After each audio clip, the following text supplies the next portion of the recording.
much like that happen in the grand finals. It is not easy, ladies and gentlemen.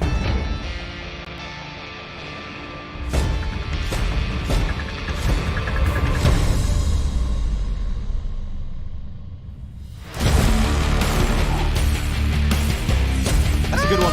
That's a banger, and that's a banger indeed. He hasn't got in to finish him off just yet. Runs round the corner, does the damage.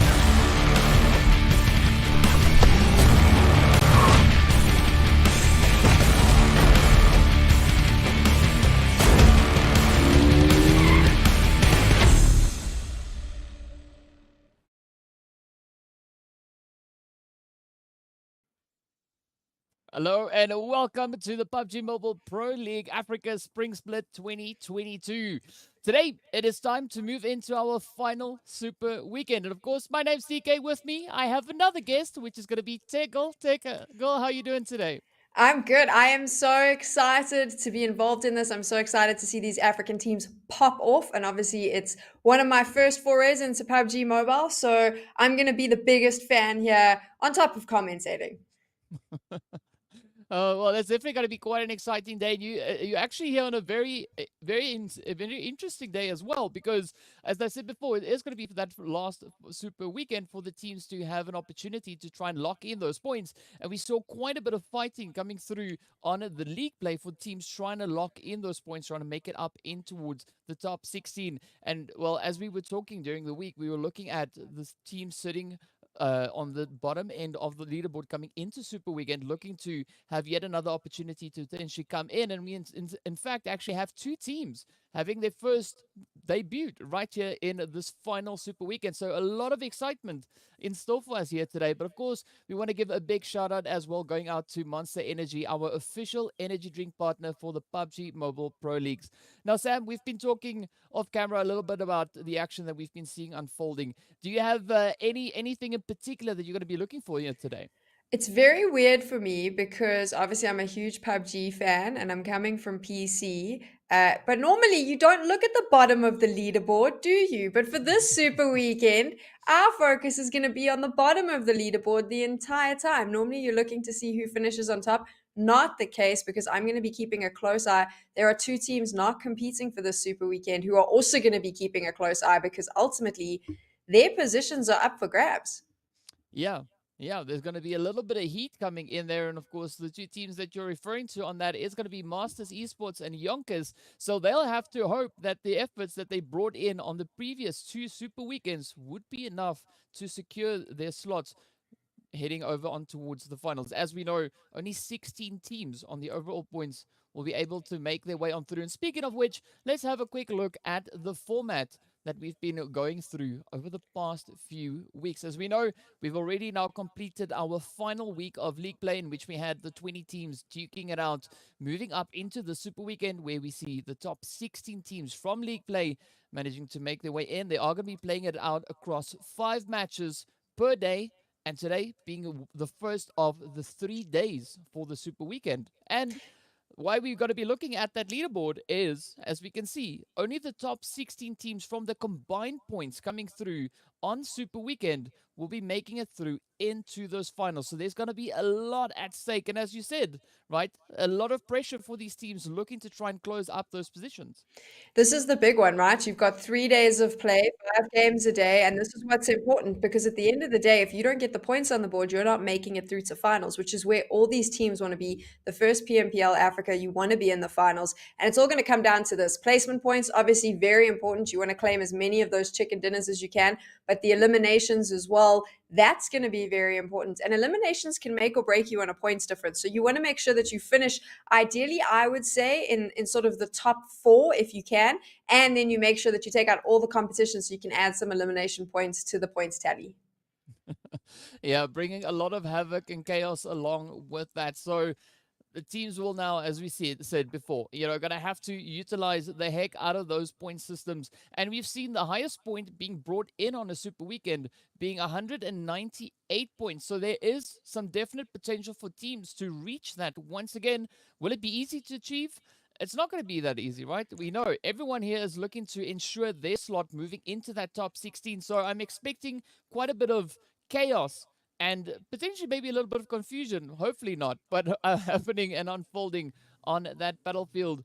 But of course, we also have to take a look at the current positioning of these teams sitting on the overall rankings to give us an idea of where they are. As we can see, looking at first page, Cryptics still looking pretty grand up on that pole position, sitting on 396 points for their 5 winner-winner chicken dinners. We know Team Myth also bringing in 6 chickens. So some really strong efforts being put in by the teams sitting on this first page. But I do think the pages of interest today will be our second and third page.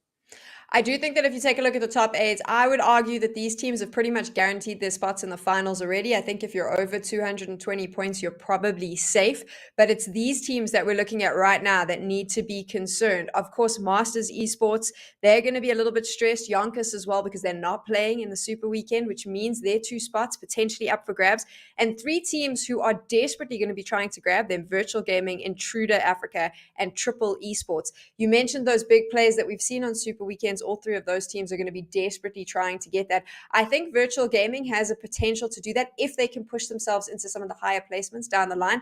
But it is going to come down to that. And as much as I say, if they can push themselves into the higher places, we've seen those top 8 teams pop off, those 5 chicken dinners, those 6 chicken dinners. Like, that's got to be in the back of your head, because you're going to have to start claiming the same sort of achievements if you want to make it through and knock ultimately those Masters Esports and YONKOUS off the leaderboard. So it's going to be really interesting. And like I said, focusing on the bottom end of the leaderboard, I'm going to try and do quick maths while I'm sitting here. Maths is not my strong point, but as we go, I'll try to work it out as well. But it is going to shift a lot throughout the course of the Super Weekend, and I'm excited to see all the action. Yeah, and of course, a little bit of the action that we are going to be looking to see would be potentially the players there from Team Umbra managing to land their first winner-winner chicken dinner in a Super Weekend. We did see coming through on League Play, they were able to pick up 2 chicken dinners. Now, that also was their first 2 chicken dinners. As we know, aside from having points being contributed to those placements, nothing else. But being Super Weekend, we know that those chicken dinners are worth an extra little bit more. And of course, speaking about that extra little bit more, let's have a look at the prize pool distribution we have and what the teams essentially are going to be working for. We know league stage, each team will be awarded their $1,500. The MVP for the event will walk away with an additional $1,000. And of course, those winner-winner chicken dinners in Super Weekend being worth $22,500 in total. So that is spread across all 45 chickens. The final 15 chickens are going to be up for grab on this weekend, with 5 of them coming our way just here today. And of course, as we know, making their way up into towards finals, that is where the positions themselves will also be worth an extra additional bit of cash being sent the players or the teams' way. So yeah, there's going to be a lot of fighting coming through on the battlefield, and the pressure will be on. As we said, Team Umbra definitely going to be looking for them to pick up their first winner-winner chicken dinner in a Super Weekend.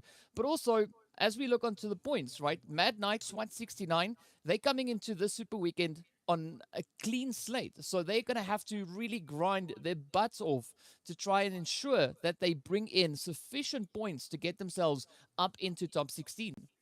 You want to get into the top 16 so you can get a taste of that prize money, but I have to say the chicken dinner's got to be in the back of your mind. I'm already hungry for a chicken dinner just looking at how much money you can make. So I'm sure teams that know that they've pretty much done enough to qualify for finals are going to now go, hold on, how do we make some more cash? Because obviously that's a nice bonus. They're going to be fighting for those chicken dinners, which is actually going to make it tougher for the teams that are just trying to qualify for finals, because now you're contesting with teams that are feeling really confident. They don't have anything to lose and are probably going to be far more aggressive when they jump into the lobby, because they want to add some more money to their cash pool. Yeah, I mean, it throws spanners in the works, it throws toolboxes in the works, it throws a lot of things in the way. And of course, our teams that are going to be playing in this Super Weekend, as we can see all of them currently on screen. But I'm quite interested to see what the players from SWAT 69 as well as the team from Mad Knight are going to be bringing in, right? And the reason why I say that is they've been showing some really great potential coming through in this past week of league play. But also, if we look at a team like Virtual Gaming, for instance, they've just been popping off in this last week, really stepping it up. We know SWAT 69 bringing in a beautiful winner-winner chicken dinner over on towards Erangel, and then also the players coming through from Virtual Gaming also managing to find a chicken in the league play. So it does make me hopeful that the teams will now push through coming into this final Super Weekend and potentially kicking off today on a super strong note for them as well. I do want to ask you, I mean, let's be serious for a minute. Mad Knights and SWAT 69, 0 points in their super weekends. They're sitting on that big donut. That is concerning. As well as they might have played in the league games, you have to be concerned when you've got 0 points. You need to at least, for me, if you want to see yourself in the finals, 0 points is not going to cut it after two super weekends. And this is obviously their final chance to not only get into the finals, but also change that number. And that's going to add a lot of pressure to the players. And I feel like we don't talk enough about the issues with the pressure that comes with that, because it's very quick when that pressure, that anxiety builds up. You're in the team chat with the rest of your team. People get angry. You've got to find a way to stay focused, stay centered, and just play your game. Yeah, I can't argue with you, and I have to agree 100%. There is going to be a lot of pressure, particularly in the Mad Knight and SWAT 69 camps, because, I mean, bringing in points in a lobby like this, we know this is going to be a really tough competition. But I do think what does kind of count in their favor is that the rest of the lobby has not seen what they are going to be bringing onto the battlefield coming into Super Weekend, because the dynamic does really take quite a bit of a shift coming through from league play up into that following Super Weekend. A lot of things really happen as the teams start doing their VOD reviews and trying to come through with those counter potential plays. But the advantage that SWAT 69 and Mad Knight have here is they've had the opportunity to sit back, do those VOD reviews, look at what the rest of the teams have been doing, because we know everyone has had an opportunity to step into Super Weekend. So they've got that chance now to kind of come up with a strong strategy to potentially try and make it up into that top 16. I'm curious, DK, what you think about this with Mad Knights and SWAT 69. They've watched the other super weekends, they've VOD reviewed, so you've seen where the teams like to drop, you know, their specific drop spots. How do you, I mean, it's a rhetorical question. We can't really answer it when on the team, but it's always fun to talk about this. How do you do this? Do you say, okay, what we're going to do is we're going to be super aggressive in game number one. We're going to take someone's loot spot. We're going to kind of make sure that everyone knows we're here. And then that way we can really sort of make an impact, possibly put everyone else on the back foot. Or do you make sure that you go somewhere quiet on Erangel, somewhere where no one else is playing, and you kind of just play your own game? What do you think their strategy is going to be? Well, I do think that there's two potential strategies. As we can see, of course, we have a very Erangel heavy day here. Now, Erangel is kind of that bread and butter, as we know, of PUBG, right? Because it's the map that gets played the most. So I do think one of the strategies is if they potentially invested a lot of time into seeing what the opposing teams, or particularly their target teams, are doing with regards to Erangel, looking to find a way to either get a position in which they could move into and kind of just lay low a little bit, or potentially try and find themselves in a more advantageous position where they could definitely leverage the element of surprise that could be working out in their favor. The strategy that we saw come through from SWAT 69 over in towards Erangel on the, well, that was, yeah, over on Erangel in the league play, there is some potential in that, but I'd love to see them now look to develop that even further, potentially now coming into the Super Weekend and really, you know, bringing that one home, driving it home as far as they can. And of course, the same goes for Mad Knight. Some really interesting rotations coming in from both these teams, but now it all comes down to whether or not those options are going to be working coming into this particular lobby, because they know all the other teams, they are in this, then they are super serious, right? They're here, they want to ensure that they have those positions locked into potentially get into the finals. To get into the finals, and those top 8 teams who know that their position is pretty much confirmed for the most part. As I say that, though, obviously they still have to pop off this weekend. They need to get those points, but they'll be fighting for those chicken dinners, meaning potentially a little bit more aggression from them, changing up the pace a little bit. How do you think that's going to affect those teams sitting towards the bottom of the leaderboard? It's going to make it tough, right? Let's be serious here, because it's not going to be a walk in the park for the teams sitting on the lower end of the leaderboard. They are out here to try and push for points, and as you said, the team sitting higher up could potentially be pushing to, you know, add a little bit more to the bank, because we know chicken dinners with money. So it's going to be quite a big challenge for them. But ideally here, I do think if they are able to come in with a few dynamic approaches, be that aggressive or passive or a bit of a balance of both, they'll have to hope that the team they're going up against, that strategy would kind of allow for them to utilize it. Because let's say, for instance, they come in trying to just rotate up and they rotate into where a team is that is super aggressive, they're not really going to last all that long, unless, of course, they are able to pull a few giraffes out of hats or something. For sure. Now, I mean, you mentioned giraffes. We are from Africa, so they could have those giraffes in those hats. Who knows? I mean, I don't know how they would have fit them in there. I'm trying to think if you had a helmet, if you could get maybe a toy giraffe in the helmet. But we're completely digressing now. I'm curious as well, obviously, for someone who's just jumped in, maybe this is the first Super Weekend that they're watching. Which is the teams that you think they should be keeping an eye on? Which are the teams that you think are going to bring us the most action? Tough question, I know, DK, but I'd like to put you on the spot. Yeah, like I even got asked this in an interview, and I was just like, wow, I don't even know how even to begin to answer the question, right? But based on what we've been seeing, just based on the previous Super Weekend and what we saw coming into the league play, I definitely think the players from Virtual Gaming could be a team to watch because they've been showing some really great potential. And then also I do think Team Umbra, right? They've been able to grab 2 chickens, and they need a chicken. So yeah, for now, those will be the 2 teams I'm going to be going for, saying Virtual Gaming and Team Umbra.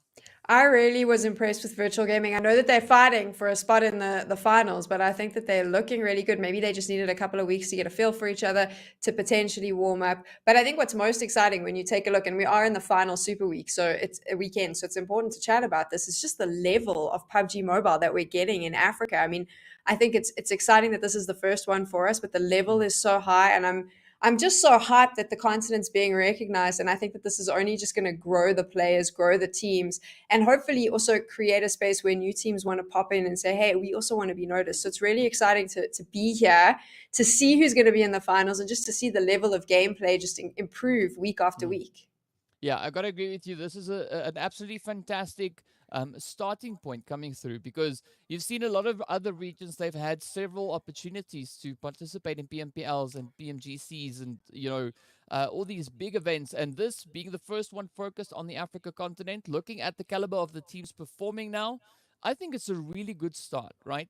And a lot of people sometimes forget that this is only the first PMPL, right? This region hasn't necessarily been participating in many other ones. Yes, there's teams like Cryptics, for instance, that have made their way all the way in towards the global championships, but that is because they've had that opportunity in a different region to play and make their way into that. So it's good bringing that knowledge into this particular scene, into the African continent, because we can see that growth now being forced onto all the other teams, because if they don't grow and they don't evolve, they will not be able to keep up. And I mean, so far, it does seem like there's some pretty tough competition coming in and amongst these teams. But of course, we also have to give a big shout out going out to Oppo. So with upgrade performance and upgraded fun, celebrate your winning spirit with a brand new Oppo Reno 6 series, the designated smartphones for PUBG Mobile, Middle East, and Africa Esports in 2022.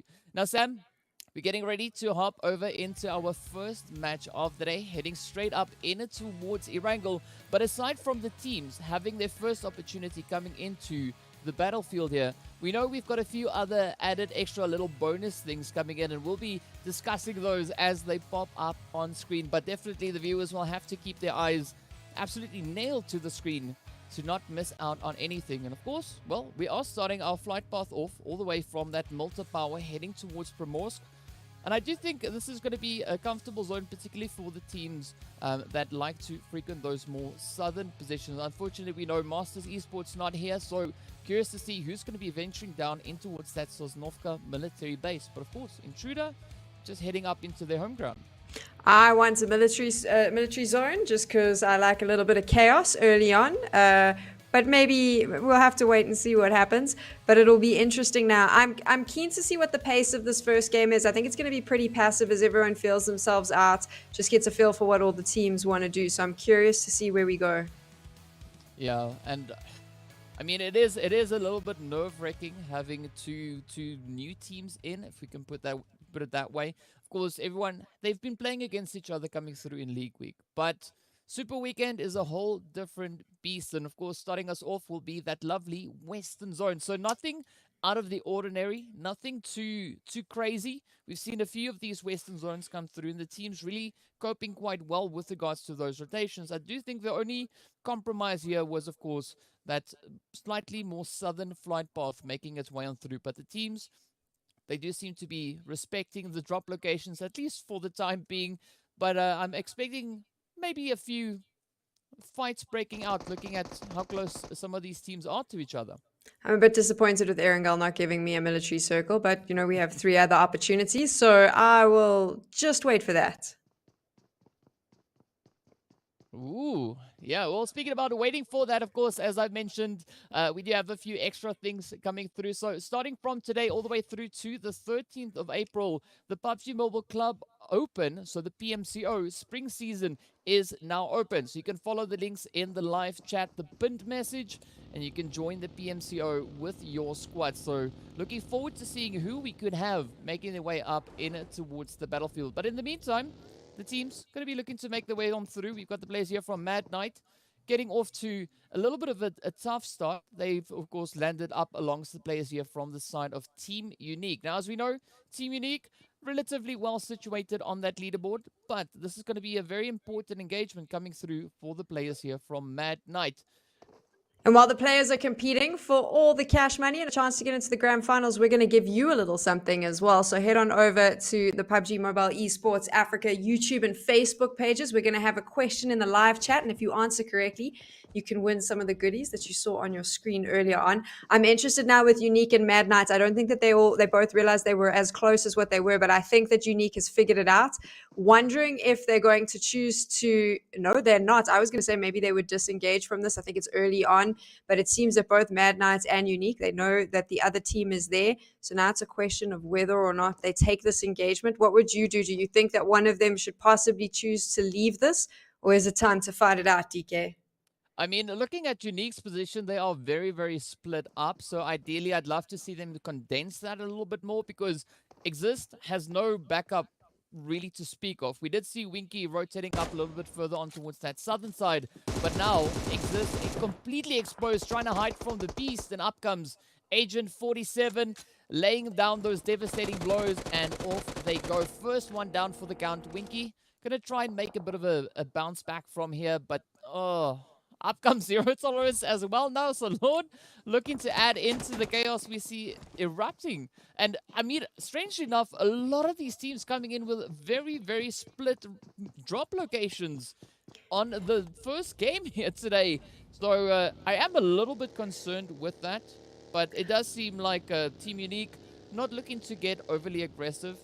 You know, they were trying to potentially save Exist, but they saw, you know, it wasn't really going to be happening just yet. So let's maybe look to regroup elsewhere.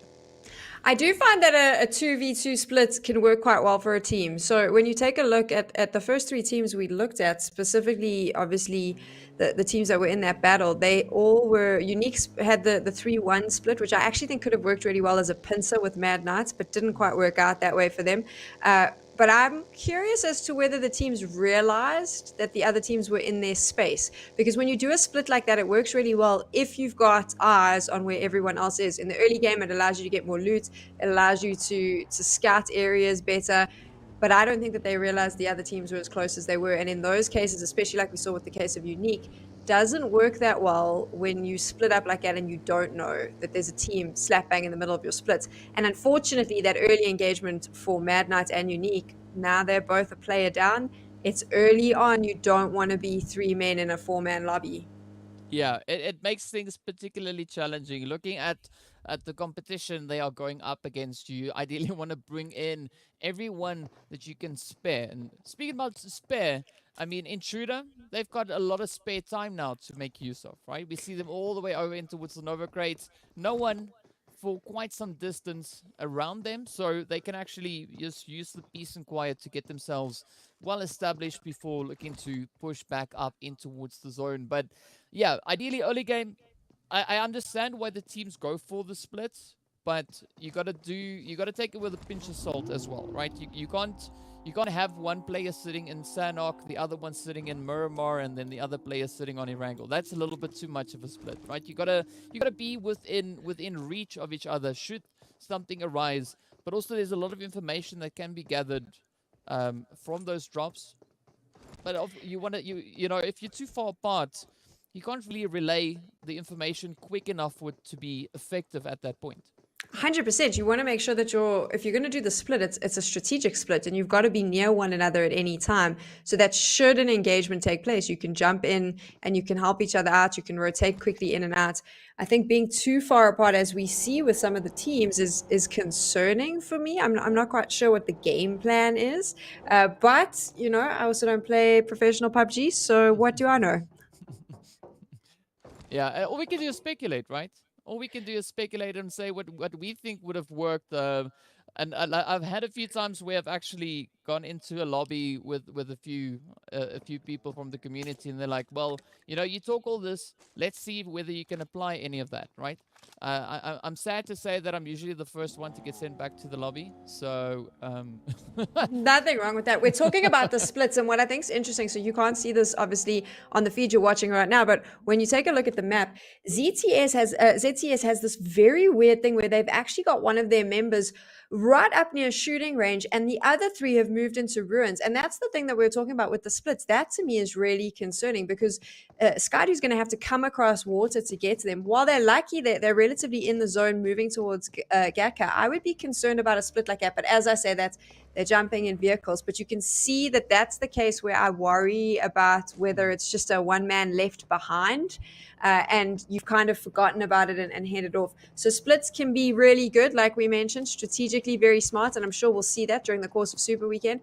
But sometimes, as two of our teams already know, they can also be the reason that you're down a man and we haven't even seen the second zone pop up. Yeah, don't get me wrong, there's nothing wrong with the strategically delayed rotation, right? Sometimes it is quite beneficial having that off-angle player coming in a little bit later, being able to find a few advantageous angles to play from. But looking at where the zone has now shifted, it's not too pressing for the teams, right? They can kind of continue on with their strategy that they were looking to bring on through. But we do, however, see the players there from Blackjack now coming under fire as one of their teammates now has rather to pack their bags and make their way in towards the lobby once again. But a big mash convergence now coming in towards that more center zone. We've got Unique, we've got G3, we've got Triple Esports, we've got Super Young Stars, we've got SWAT69, Umbra, everyone just cramming themselves into the center zone position. Everyone is coming in. You want to move into the center. It's a pretty standard zone. They kind of know where it's going to go. And you can see there's just this complete build-up of all these teams. And that's where we get to see this action. Team Umbra already in the firefights. I think everyone's going to be contesting for the same spots. They want to set themselves up nice and clean. And this is what we're seeing right now. Yeah. SWAT69 now just trying to get the lay of the land there. But Super Young Stars looking to apply a bit of pressure onto Master here from Triple Esports. As we can see, Triple Esports still having the full squad up and able. But again, those splits coming through. Master will get pinched on down. Oh, Scron Boy sends in a beautiful nade to pick up that knock as well as the confirmation. So one of the other situations where that little bit of separation coming through from the team did not really pay off all too well. But now, Triple Esports being in a position where they are still able to look to find another angle to potentially apply the pressure now back in return onto the Super Young Stars. Super Young Stars was very clever there. So you had that building, and obviously Triple Esports, they had the top of it, but they knew that the player was at the top. And it's quite easy when you've got that isolated player. I think that they've done a good job of seeing that there was no one else around. You've got an isolated player at the top. It's very easy then to say, you know what, we can ultimately flush this player out. We know what we need to do. We can use our utils effectively and flush. That's exactly what they did, and it was a good play from them. Yeah, can't argue with that. But again, now the rotations continue to make their way through. We got the players here from the Intruders moving up alongside the squad here from Darkness, but they have to be careful because we also see the players from Unique just positioned over on the other side on that western front. And of course, G3 also not too far away. But for the time being, the team's just trying to gather as much information as they can. Muster here, not looking to get overly aggressive just yet. You said this before, the teams could potentially be a little bit more cautious. And I think they're coming in with a lot more of those calculated approaches, right? They don't want to risk it all in the first match. You don't want to risk it all in the first match, and you also know that it's really important to make the end game right now. So these early altercations can be, and I say early, I wouldn't say we're early now, but definitely early on altercations, potentially losing players, potentially ending up back in the lobby. If you're focusing on the points, this is not something that you want. You've got to be 100% confident that if you take a fight, you can win it. Intruders are well aware that darkness is there. They've seen them, they spotted them earlier, and you can see that they're choosing to disengage, which I think is smart, because I don't think that they realized that Unique was just over the hill. And of course, if that battle had happened between Intruders and Darkness, then Unique could have just waited and casually come in third party. So that was a smart opportunity to disengage and just proof that sometimes it's worthwhile not to necessarily take the fight. Look at that, a nice center circle for us, DK, and you're going to see all these teams rotate. We saw that squash up earlier on. I think it's going to happen all over again. And I'm always curious, what do you think the best rotates in is? Do you go straight for Gaka? Do you go straight for the middle? Or do you choose to play on the edge of the zone?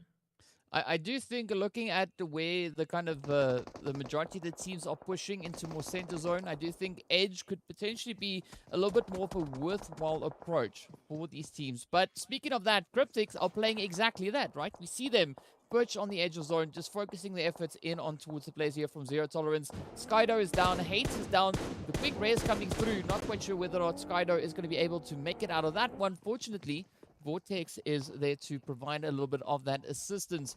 But Marshall, Senke, and the rest of the squad coming through here from Cryptics, they are not going to hold back, right? They're going to look to clean up the edge as much as they possibly can before potentially looking now to advance their way a little bit further inwards. So we can see also they have that anchor point set up towards Lazy Boy. So it's good to get that kind of that foothold in the zone, and then just kind of try and blaze the way on through, as we see them do quite often though.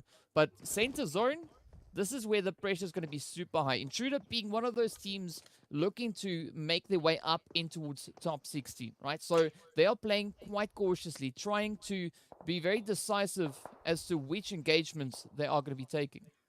G3's got this compound quite nicely locked down where they're sitting, and I wonder now about the battle that's going to happen here, because I think between these two teams, between Intruder and G3, they're going to want to take that over, and I think that this is now going to come down to a battle for compounds, because ideally you want to set yourself up nicely for the final zones.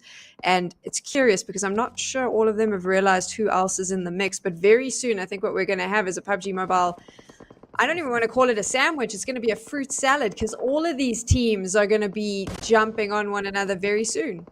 Yeah, I mean, it's going to be an interesting position, particularly that they're pulling in towards the Chopsticks region. There's a lot of rather tricky angles to play from there. But also looking over on towards the western side, this is where we now have the players here from 1 Million Esports trying to gatekeep the advances here from Virtual Gaming. Virtual Gaming performing exceptionally well, coming in to the previous Super Weekend as well as the last week of League play. But now it all comes down to this final Super Weekend. Will they be able to keep up the momentum that they've been building on so hard over the past few days of play? I think that if Virtual can get the high ground off 1 Million, because 1 Million's got themselves quite nice on this little hill. Obviously, they have the vehicles there for extra coverage, but I think that it could help to potentially try to take that spot from them, just so that you can do a little bit better scouting. And oh, wow, as I say that, here we go. This is going to be fun, isn't it? Yeah, I'm loving this, because, I mean, Cryptics, Triple Esports already well established within the zone. Same can be said for Super Young Stars, and of course G3 we see on the edge. Intruder, almost there. They've got about at least one player having a bit of a foot in zone, but a lot of fighting could be coming in from that southern side, as we see Darkness, Lusail, Unique, as well as the players there from Mad Knight now looking for a rotational path. Virtual Gaming kind of coming into that same region as well, all heading in towards the south. But this is where Cryptics are now going to be looking to just dominate that northern territory, because they are already well established within the compounds. And now we see Zero Tolerance, the players from Blackjack, as well as Slime 4KT looking to move in. And of course, the players here from Cryptics, they are just lighting up that feed. I'm just going to jump off. There are some fights happening, but Intruders and G3, if that circle shifts in their direction at some point, they're in a really good place for the end game. But at some point, they are going to have to go at each other, which we spoke about earlier. However, that's not important, because what's really important is the fight that's happening on your screen right now. Ooh, yeah, and it is now all down to Whiskey to try and hold on. There's a 1v1 play, and with that, Whiskey steps up with the clutch, gets the squad wipe in on Lusail. The first team getting sent back into the lobby. Only took them 16 minutes and 50 seconds for the first team to pack their bags. And this could be indicative of what we could be expecting to see for the remainder of our games. Of course, now Virtual Gaming, hearing the shots going off, looking to potentially swing by with a little bit of a third party. Darkness now having a great opportunity here to quickly try and just get a quick reset in.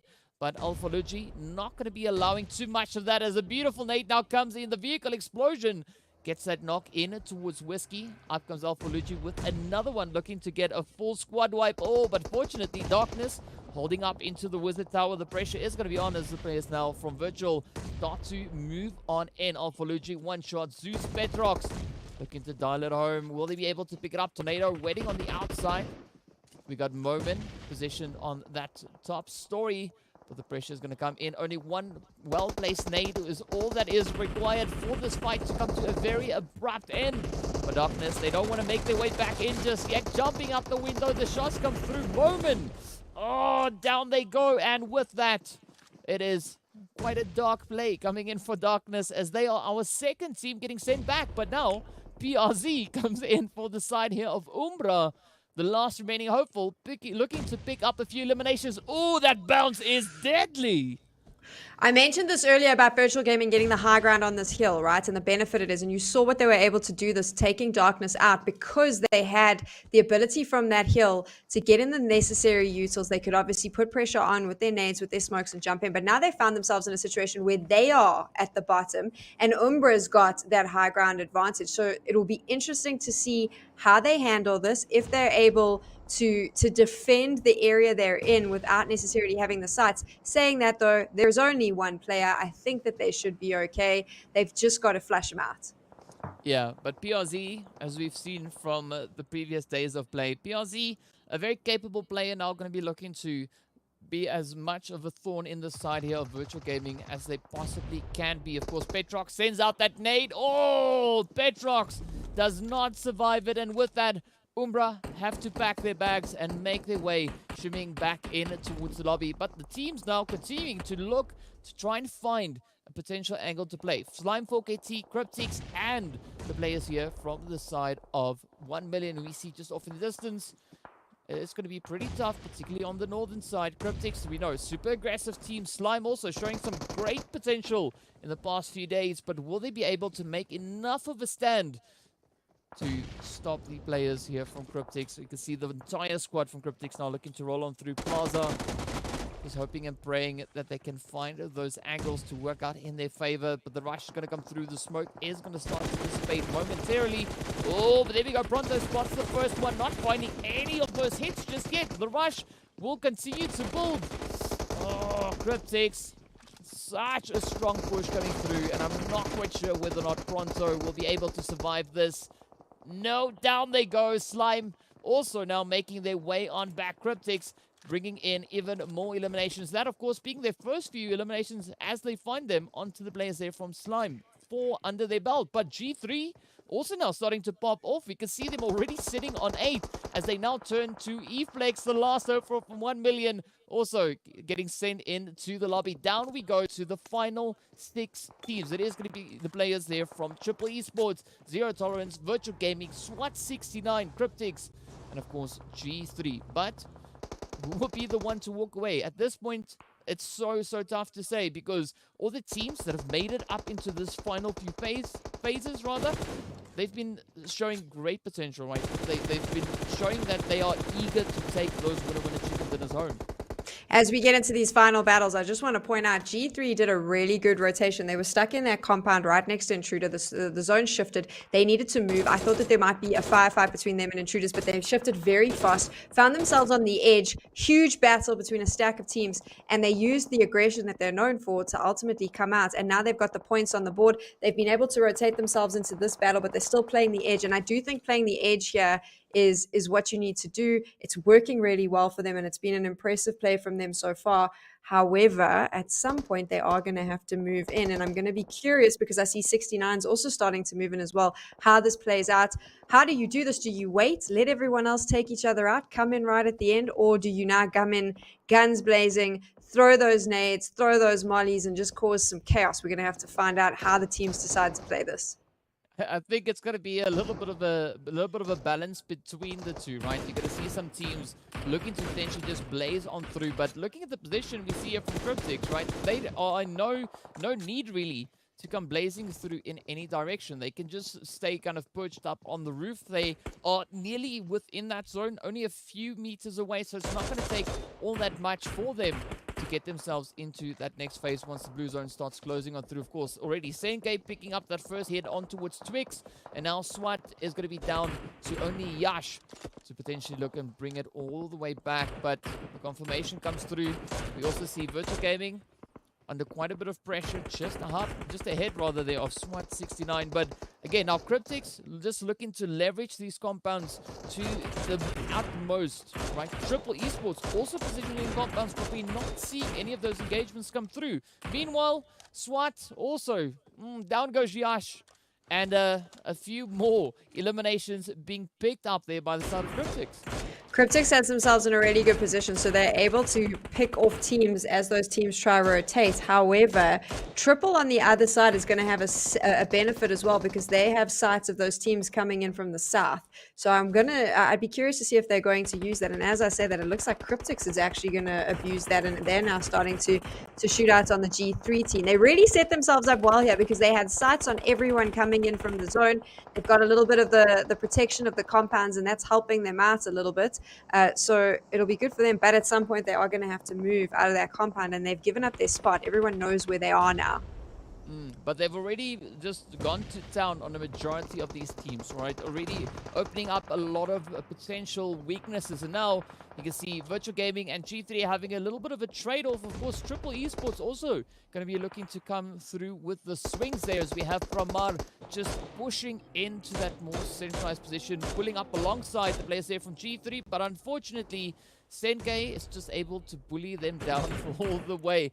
But I'm curious to see what Cryptics are going to be doing here. They still have controlling numbers. In fact, they are the only squad still sitting with 4 players up. G3 also has their 3 players just positioned a little bit further up ahead. But from what Cryptics have been doing so far, it's going to be really tough for G3, Triple, and Virtual Gaming to make enough of a bounce back. But it is still a very much possible play.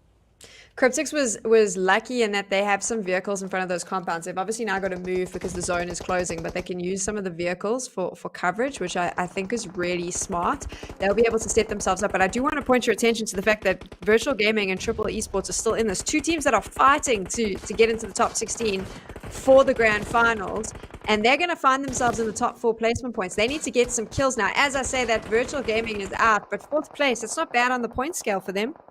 Yeah, definitely not a bad place to be, but now the pressure is on. Triple Esports still have to find their way into the zone. G3, as well as the players here from Cryptics, they have a few controlling angles. We can see a few of those knocks now also coming in towards the players here from Cryptics, as Carry Boy and Marshall now goes down. Flacco sending out a beautiful nade, so well placed. But now it turns to Senke and Lazy Boy to try and just get Marshall back on his feet before the pressures of this next zone is upon them. But G3 looking golden, but Triple Esports also still trying their best to get in. And I do think the engagements now coming through between G3 and Cryptics could be a little bit of an opportunity for Triple to quickly come into that phase.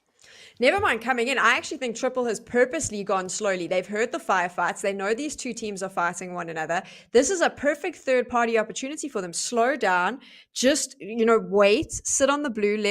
Do this slowly, because ultimately what you want is Cryptics and G3 to take each other out, and then you can come in right at the end, right? So I believe Triple has actually purposely slowed down their push into the zone to let these 2 fight it out. They can hear the bullets. They can hear the noise.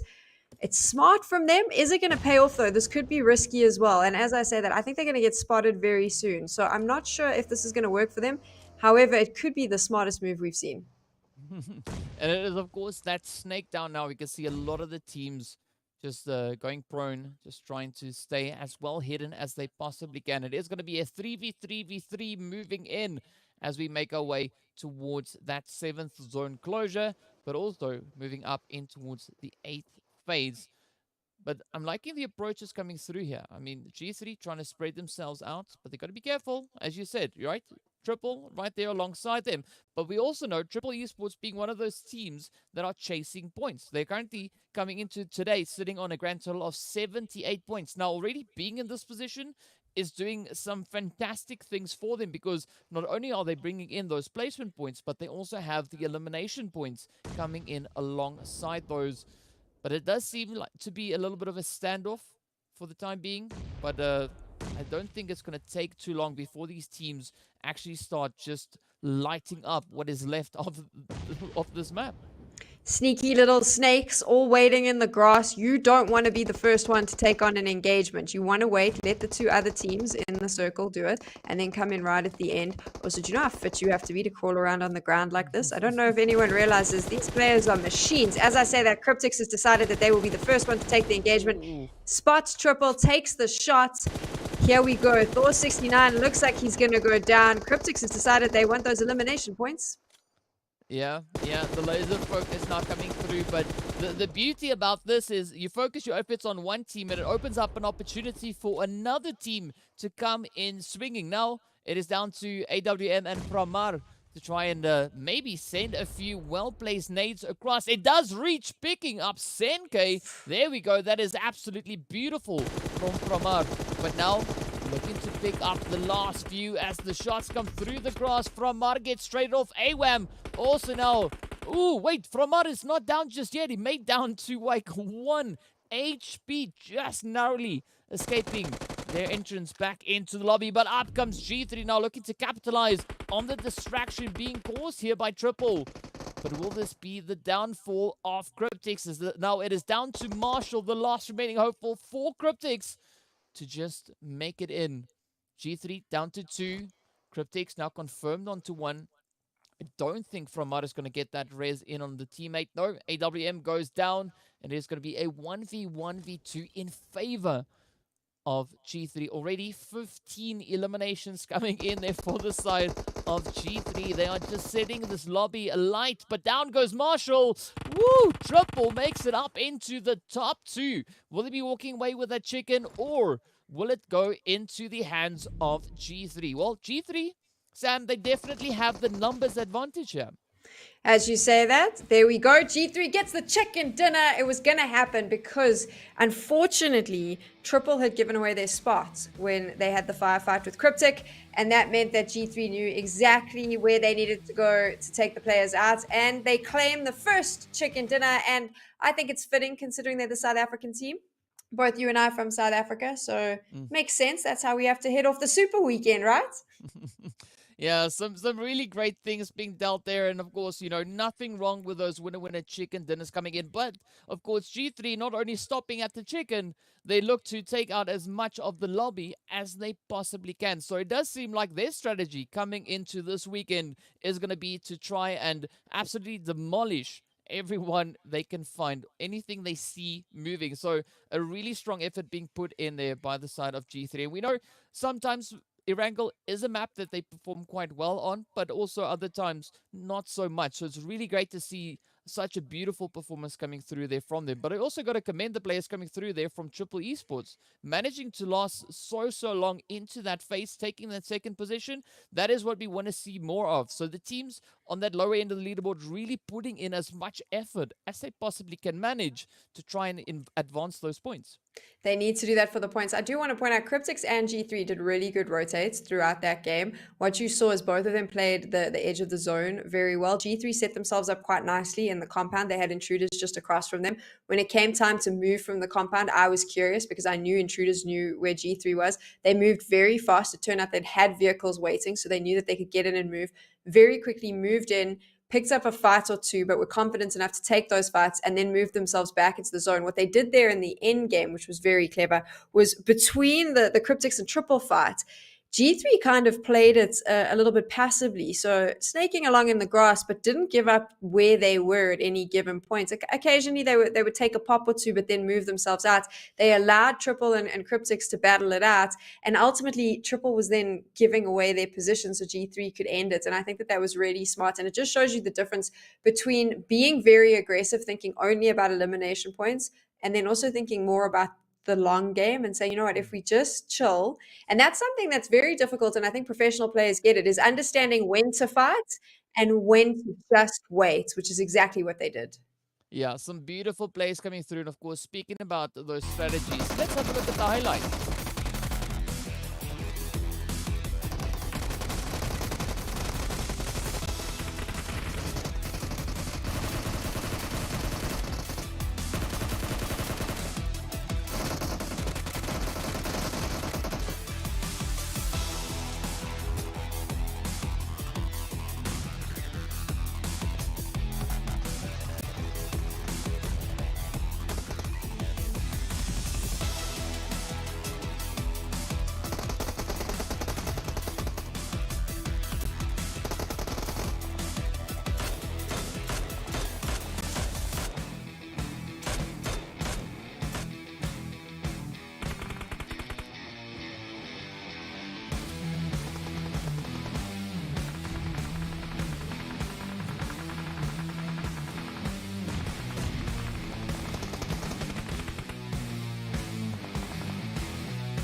Can we please talk about those two teams at the bottom, though, that were coming into this super weekend, and it was all to play for them? What an incredible start! Specifically, obviously, it was Intruder and Triple Esports, and both of them finishing up in the top 6. That's going to be fantastic for them from a points point of view, and what a good start for them! Look at that; they're going to be really happy.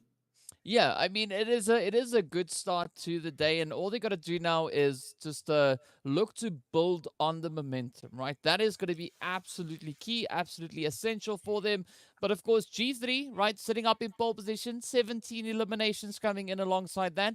They don't have to worry about any momentum or anything of the sort. We know they came into today sitting in 5th place. Now, this being their 4th winner chicken dinner that they've been able to find so far in the Super Weekends. But yes, we got to look to the teams looking to push up that leaderboard. Virtual Gaming being one of them, SWAT 69 being one of the other teams looking to just advance themselves and get those positions locked in, dialed in. But of course, this is the first page, right? So we need to look at that second page, and this is where we now see where the rest of the lobby is. We got Intruder also positioned on this side, bringing in that 1 point. Mad Knight, unfortunately, not being able to find any points just yet. But as we know, there's still 4 more maps to go, so 4 more opportunities for those potential point gains. But what makes it a little bit scary is the further we get in, the tougher it becomes, because the higher the amount of points are that you will have to be bringing in. I made a mistake earlier. I mentioned Intruder instead of Virtual and Triple Esports. Intruder getting a whole 1 point, so my mistake there. I was just getting a little bit excited. I am concerned about Mad Knight though, DK, because they're still on that donut. And that's a problem because, like you said, now you've got a situation where the other team that was sitting on the donuts, SWAT 69, has just got themselves a big chunk of points. They're going to move out of there. The moment the gap between you and the 15th team starts hitting the double digits, which it now has, if I'm not mistaken. Well, I am mistaken. There'll be some teams sitting with maybe 1 or 2 points. We'll check in a little bit. But my issue is that if you're sitting on a donut now, the moment that gap gets bigger and bigger, you have a huge problem, because playing catch up is one thing, but playing that much catch up, at some point you're going to look and realize that the mountain is too high to scale. So I do think that they're going to have to take a step back, have a conversation, figure out what they're going to do. But SWAT 69 did what needed to be done. They came in today, first game, they put those points on the board. They're going to feel a lot more confidence, and that's going to help. I worry about Mad Knights at this point because I think that donut is going to suddenly weigh very heavy on their shoulders, and it could potentially cause them to struggle in the future games. Yeah, I mean, definitely the amount of pressure is starting to build, and as you were talking about that kind of gap being created, it is starting to increase. The longer they take to step up and bring in those points, the more challenging it will become to try and close up those gaps, and also the teams up ahead of them will just have even more opportunities to try and increase that lead. And there's going to be a lot of fighting coming in from the teams trying to secure the top 16 points, because we know it's going to be those seats moving in towards the final. So a lot of pressure on the shoulders for these teams. But we'd love to hear what your guys' thoughts are. Let us know on Facebook and Instagram. You can search for PUBG Mobile Esports Africa. Tell us your thoughts. Tell us who do you think are going to be bringing in those winner chicken dinners right here today. And while you do that, we are going to be hopping into a quick break while we get our second match ready. So be sure to stay tuned, and we'll see you guys right back afterwards. I think we should hang around a little bit before we go and let you know that you can win a little something yourself. So while you're watching in the live chat here at PUBG Mobile Esports Africa, either on YouTube or Facebook, make sure that you watch out for that special question, because if you get the answer right, you see what's on your screen right now, make sure that you enter, because you can grab some of that. Yeah, quite an exciting thing to make on through. Of course, you know, the lucky drop, it pops up unexpectedly, so it was a nice little surprise. You know, it's a delayed April Fool's joke coming through. Haha. Not really, but whatever. Of course, be sure to get in on that lucky drop. And yeah, now for real, we are going to be hopping into a break, so we'll see you guys back in a short few minutes.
Hello and welcome back to the PUBG Mobile Pro League Africa Spring Split 2022. First match done and dusted. We saw the players there from G3 coming in with an absolutely devastating performance. 17 eliminations brought in that first match. Absolutely insane. But of course, we are getting to roll into our next match, which is going to be over on towards Miramar. But before we go anywhere, of course, we have to give a big shout out going to Nimo TV, the PUBG Mobile 2022 official streaming platform partner. So much love going out to them. But of course, now, Sam, it is time for us to make our way towards Miramar. And I'm quite excited to see what the teams are going to be bringing into the desert because first match kicked off onto a really strong note. The first match was incredible. We just saw teams that maybe, I mean, SWAT 69 started the day on 0 points, and now not so much. They're up in the double digits. So I'll be curious to see how Miramar plays out. I do think obviously the strategy has to be a little bit different when you start hitting the sand. And I'm wondering, someone like a team like G3 who popped off, Erangel's a strong map for them. How strong are they going to be on Miramar? Are they going to be able to keep that momentum going? That's the big thing. But of course, if you want to make the finals, you're going to have to be strong on all 3 maps. No excuses today. Yeah, we know Miramar also is quite a strong map coming in for the side of G3, but I'd still ideally like to see Team Umbra stepping up, grabbing a winner chicken dinner, right? They've shown their capabilities coming through on League Week and being able to do exactly that. So who knows? Maybe Miramar might be the one for them to step up and just walk away with that lovely winner chicken dinner. The pressure is, of course, going to be on. We are still going to be looking at the positions and the points being brought in for our 5 teams sitting at the lower end of the leaderboard. And it's going to be a crazy fight, right? Because we know only 16 teams can advance forward. They've got 3 days to fight it out, but today they have to try and lay down those foundations, get the groundwork done, get a good set amount of points already locked in before returning into the next day of play. DK, I'm concerned. Do you think that Umbra is hungry? Are you worried about them? Are they not eating enough? Because you're very focused on making sure that they get this chicken dinner. What's going on? What do you know that we don't know? Are they struggling? Do we need to send them some chocolates? I don't think they're struggling, right? Umbra, with regards to points, they're looking good, right? But looking at the position in which they're up in the top 10, and they're the only team in the top 10 that does not have a winner chicken dinner just yet. Everyone else around them has found chicken dinners, well, at least a minimum of one. So I don't want them to be the odd one out because we know not only do the points matter in Super Weekend, but also, there's an extra little bit of cash coming in alongside that. And I mean, if I had my way, I would give everyone a chicken, at least one. This is why this is not how competition works. You can't give everyone a chicken dinner. Right, here we go. You can see there that we've got that southeast playing path taking our teams out, and now it's time for them to figure out where they're going to drop. And chase chickens, right? That's what they want to go for. But looking at the flight path, yes, it is a little bit more up towards the northern side. So this is where it's going to be interesting because we know places like La Drillera, Chumacera, Los Leones are just somewhat out of reach from the flight path. But there's nothing that wouldn't stop the teams from hopping into a quick vehicle and potentially rotating further down south. I'm curious to see what Cryptics are going to be doing. We know they like to frequent Val del Mar all the way down on towards that southwestern side. So you could potentially see them drop down, grab a vehicle, and then just heating themselves over into that direction. Of course, the players from G3, no surprise, moving straight up in towards San Martin. And yeah, also looking forward to seeing what will Impala be bringing. I just want to update you on the point situation here. Obviously, SWAT 69 got themselves 8 points in that last game, but the gap between them and Triple Esports, who's sitting in 17th currently on the leaderboard, is huge. It's more than 90 points. So SWAT 69, if they want to be in competition for those top 16 spots, are going to have to pull off what they pulled off in that first game here on Miramar as well. So curious to see if they're able to do that.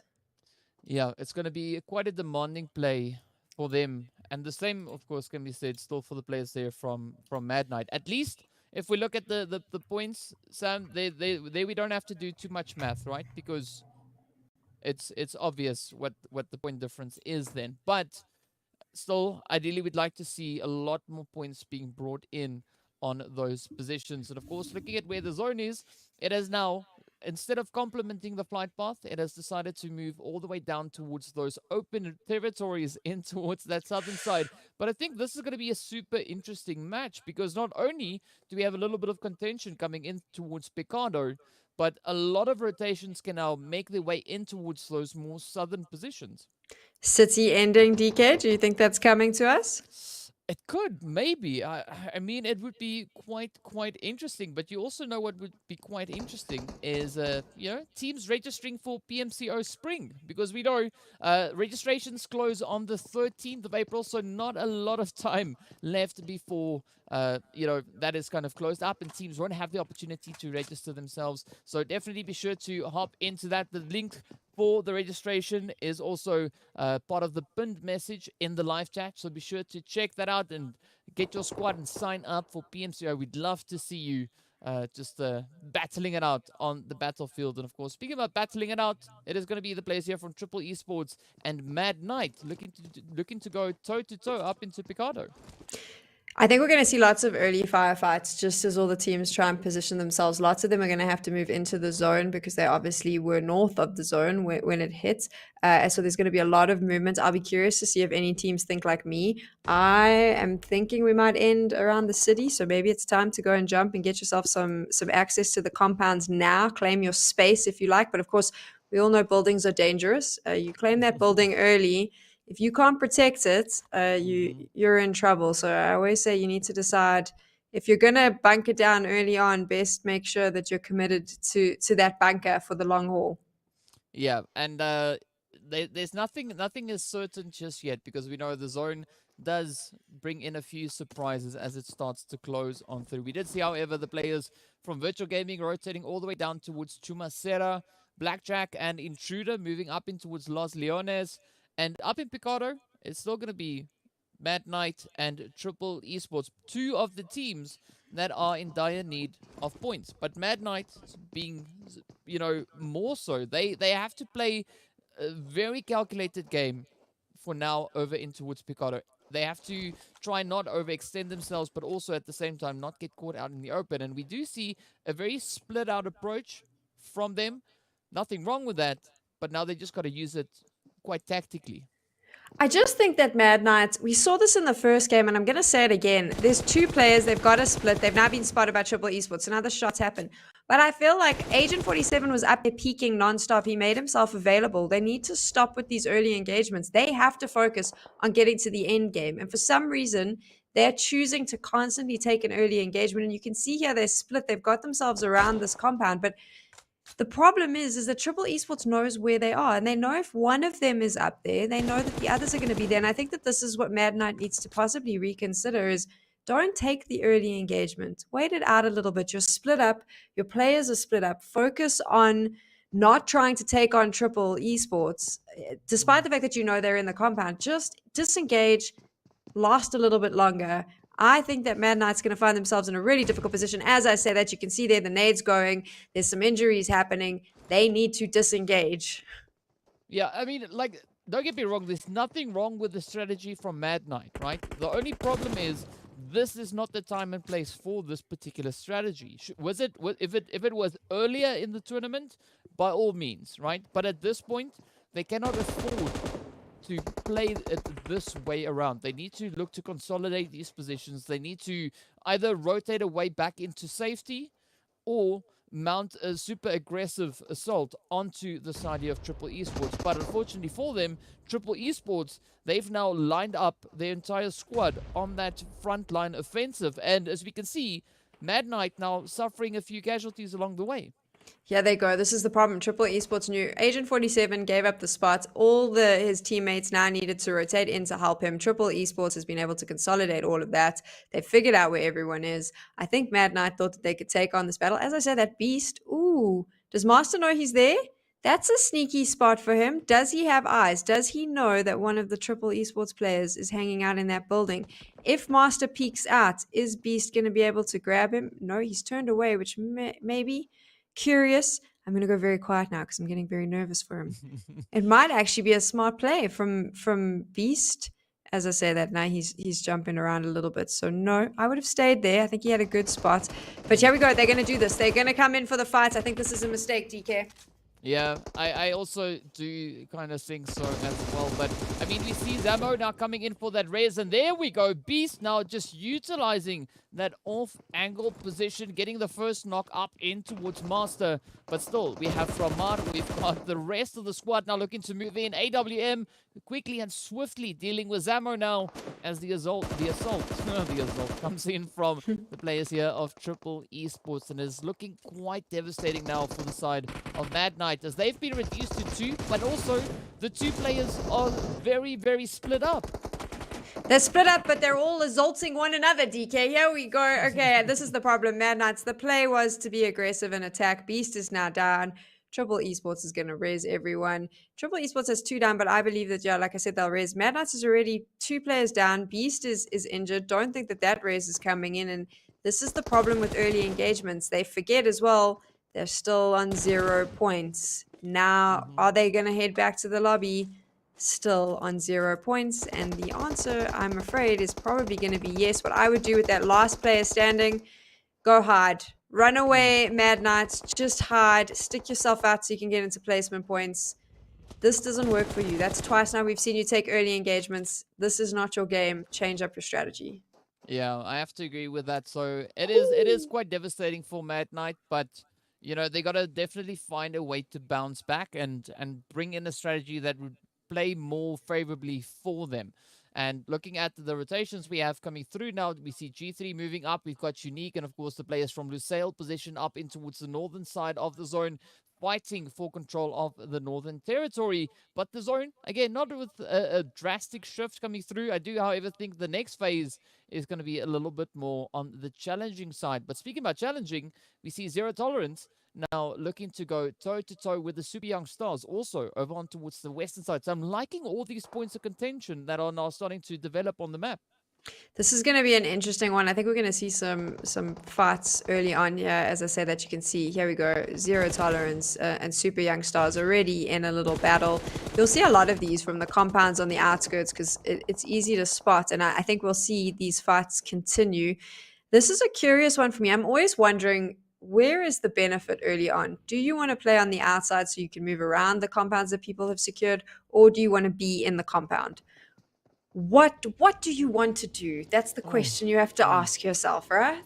And I mean, whichever call it is that you make, you have to commit to that, right? You can't do it half. You gotta do it full out. Otherwise, that hesitation is gonna get spotted out, and it could be quite detrimental for you. Now, speaking about another engagement, of course, we have Unique and Lusail, as we mentioned before, fighting it out up in the northern side. But they both of them now find themselves situated up in towards the blue. As we have, some devastating blows coming into Unique. Already 2 of their players getting knocked right on down. Lusail only having Boyka getting knocked for the time being. But it does seem like Winky and Chills are going to be looking to put a little bit of distance between themselves and Lusail. And I do think that is a really good decision being made by Unique. I think so too. And obviously with only 2 players standing for them, again, I think you have to be smart about how you do this. You don't want the early fights. You want to get some points. It's super weekend. Just focus on getting the placement points. Disengage, move away, carry on. Yeah, and it's going to be survival that could be quite key here for the teams. But speaking about survival, we see Darkness now venturing up in towards Los Leones, where we see the team from Intruder as well as Blackjack.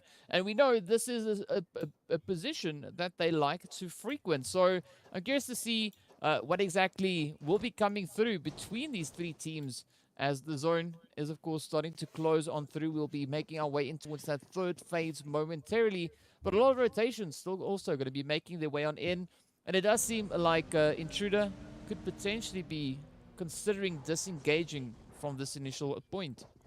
Intruder's in a position where they need to disengage as well. So much like Mad Knights, I think if you're at the bottom of the table, you need to consider just making yourself last till the end game. Now, I understand that you get elimination points for every player you take down, but you can get those elimination points at the end if you stick to the end. That's the most important. So for me, if you're on the bottom of the table, and I know that these players are in-game, right? They're not thinking about points. They're not thinking about scoreboards. But someone needs to be saying and calling and saying, you know what, let's not fight early on. Let's just focus on staying alive for as long as we possibly can. I think if Mad Knights can keep Agent 47 hidden, as I say that, it looks like Unique's coming into him very soon. But if he can just go and hide out somewhere, be the camper we all want to see you be, get an extra point. That's what I'm hoping for here. Or the master delayed rotator, right? That's also a very nice way of saying it as well. But of I course, say that. Look, I was about to look at that circle, Agent 47, and I'm worried about you. They're coming. They're all yeah, coming. You can yeah. see up there, they're coming for you, my friend. You need to run. You need to move. You need to hide. Go somewhere. Climb under a rock. Do what has to be done so that you can stay, because you can see all these teams coming in now. They're going to catch him if he's not careful. And there's also some fights going down. If you look towards the southern part of the zone, I think there'll be some big fights there as well, as teams start moving in and wanting to claim their spaces towards the end. Yeah, I do think it's a little bit of a saving grace for the teams that the zone decided to move out from Los Leones instead of centering up on towards it. But now comes the challenge, because we can see the region that they're pulling into is much more barren. There's not as many compounds or a lot of hard cover really for the teams to try and utilize and just, advance themselves into those later few phases. But of course, we also know that there's a lot of terrain that they can utilize in the absence of those potential compounds. We can see the rotations now continuing to be made here, as we have Lusail and Unique now venturing up from that northern kind of position. Winky getting spotted out. The shots come through. Ooh, there we go. Winky now just being able to evade the majority of those shots, finding their way towards her. Of course, quickly now opting into a little bit of hard cover. Maybe looking to set up a bit of an ambush. I think that's what's clever is the teams that have brought their vehicles with them, just because this is going to be quite open firefights, and using your vehicles for a little bit of cover can come in handy, but it also puts you at risk because everyone hears you coming, right? And they see you. So I'll be curious to see how that plays out. But right now, the fight is happening amongst the bricks, DK, so it doesn't matter about that open ground. Yeah, I mean, there's no real open ground to really speak of here. 1 million still trying to make their push, their advance back into that phase. Darkness, however, is going to be looking to bring a bit of a stop to that moment. Now taking a few hits there. Manuel also just trying to peek out from that window. And this is what makes the city fights so challenging, is it's so difficult to find a good angle. And, once the angle does present itself, you have to act super, super quickly, because that angle can also go away in a blink of an eye. But now, speaking of a blink of an eye, Super Young Stars get taken out in a blink of an eye as Zero Tolerance comes through with a quick rush and push on towards them. Lord, of course, is going to be down for the count. But we know third phase blue not doing too much damage, but the faster they can get out of the blue, the better it will be for them. And now it is down to where this next phase is going to be shifting. As we can see, the team's starting to anticipate where it could be going. SWAT 69 looking good on the edge, as now moves a little bit further up north. But G3 getting a slight bit of a zone bless coming in their direction. This is a great spot for G3. They've got themselves nice and comfy there. They can chill out a little bit. And we saw them playing the edge in map number 1. Now they can just watch the edge potentially take out some of the teams that are trying to rotate in. When I say some of the teams, most of the teams. So it will be an interesting one here for them. They've positioned themselves really nice. Could this be the saving grace for G3? We'll talk about this later, obviously, because we'll see where they end up in the end game. But I actually think they're in a good position to. I don't even think that they should move. I think that they should sit pretty, because the fights for everyone fighting to get into the zone is what we're going to see, which is what we're seeing right now on your screens. Yeah, I do agree. It could be quite an interesting position for them, but I don't think they are going to be settling down on that particular angle just yet, right? As the rest of the team start moving in, they'll very likely start to just move a little bit further in towards the zone, or a little bit higher on towards the high ground positions. But of course, speaking about positions now, this is where we see Cryptics and 1 million, both of these teams looking to play out their positions as they find themselves still now relatively close to the edge of the blue. We know the zone is about to start closing on end, so they have to try and prioritize those rotations, because if you waste too much time, blue zone at this point does start to hurt a considerable amount. You don't want to waste any time. Just move. This is your opportunity. Get in because you want to set yourself up nicely. Also, interesting enough that fourth phase, and we've only lost one team. So I think very soon we're going to see a lot more firefights. Right now, I feel like it's a little bit of a slap and tickle. As I say that, Cryptics is going to drop a nade, so it'll be a slap, tickle, and boom. Darkness is out, but I think we're going to get a lot more aggressive very quickly. Yeah, it is going to be an absolute slaughter fest here as we see just where the teams currently find themselves. Of course, Intruder now being one of the teams having to pack their bags and make their way on through. Mad Knight also, unfortunately, getting sent back. At least they found a point, Sam. They are starting to bring in points. Like 1 point is better than no points. But will it be enough, though? I mean, is that enough to try and build a consistent amount of momentum off of? I don't know just yet. We'll have to wait and see what they'll bring in the remainder of the games. But looking on rotations, Virtual Gaming pushing in from the southern side alongside the players here from Cryptics. So again, that positioning is going to be absolutely crucial. I think 1 point is better than donuts, so maybe it'll help with their confidence. And also, I really hope that they avoid early engagements in the next game, but we're not talking about the next game. We're talking about this Virtual Gaming Cryptics fight happening right now.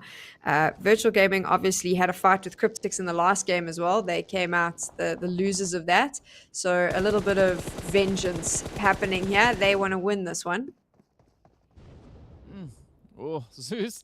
With the hits, unfortunately, terrain not really working out too great in that. What is, however, working out quite fantastically is going to be the utilities getting sent out here by Blackjack on towards Cryptics. You can see now Reverb coming in for a quick confirmation. It is now down to Lazy Boy and Marshall looking to make a stand against Blackjack. Zane also cooking one up. Down goes Marshall. Up comes the confirmation onto Senke. Lazy Boy now just with that off-angle positioning. Will he be able to clutch it out though as Blackjack comes rushing on forward. So close to making it up into zone. Down goes Reverb. Lelouch. Oh!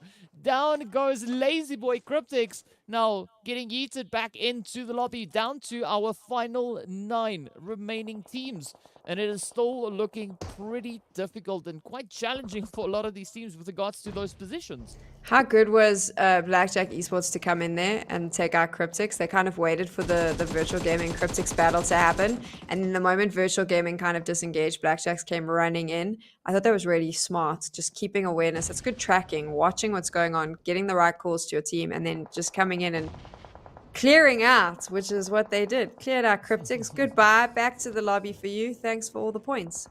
Yeah, the cleaning crew, right? We'll call them that for this match. But yeah, now it's down to rotation time because we see Blue Zone starting to move on in. Umbra going to be looking to push in from that southwestern side. They got to be careful. We can see the players here from Virtual Gaming also now just lying in wait. But not a lot of options really for these teams to move into. I mean, one of the potential angles they could be aiming for is already occupied by both Blackjack and SWAT 69. But maybe with the advances coming through from Blackjack, it could be a bit of a saving grace now for Umbra. And there could be a bit of a position opening here. Triple Esports goes down. Obviously, one of the teams that's desperately fighting to get in the points, but still they can be happy with that. I think they've still got some placement points where they ended. Umbra, though, wants to take out SWAT. I thought SWAT 69 had a good spot, and now I'm not so sure because they're fighting on both sides. Look at that. They've got a fight with Blackjacks, who are a little bit higher ground than them, and then Umbra's coming in from the bottom. It's really difficult because they're stuck in these buildings. They can't move. If they get out, someone's going to see them. And as I say that, you can see that Virtual Gaming is just sitting there waiting as well. SWAT 69 are fish in a barrel right now, in my opinion, unless all these teams see one another. And look, they do. Blackjacks has put their attention on Virtual now. Yeah, this is a good position for Blackjack playing out. But of course, Virtual trying to just sneak their way on in. Unfortunately, getting spotted out. It does open up a little bit of a breathing room for SWAT to potentially get themselves reset. But the pressure is still going to be pretty high, particularly down on towards the southern side. As you can see, one shot now getting picked up. Lelouch about to cook up an 8, sending it out. Alpha Luigi also sending one out in response. Fortunately, therefore, Virtual. Blackjack does not reach all the way across, but they are not going to be stopping there. As we can see, Umbra also looking to get their 2 cents into the fight. Alpha Luigi super low on health. Just one well-placed cough could be enough for that to end. And of course, well, that's all she wrote as Alpha Luigi now heads on back alongside the rest of the team there from Virtual Gaming. Down to 6 we go, Sam. A little bit of a cough came in there. I thought you were going to cough at the end. That would have been fitting. I'm surprised SWAT 69 still got some people standing there in that compound. I thought that they would have gone. I think that with all the teams coming in to take them down, they were possibly saved a little bit there. And now there's going to be all these other battles. Maybe what SWAT 69 has to do is try and delay their rotate into the zone as much as possible. Let all these other teams have a fight. Yeah, of course. Well, at this point, sharing is not caring, right? You want to step up and claim as many as these points as you possibly can find.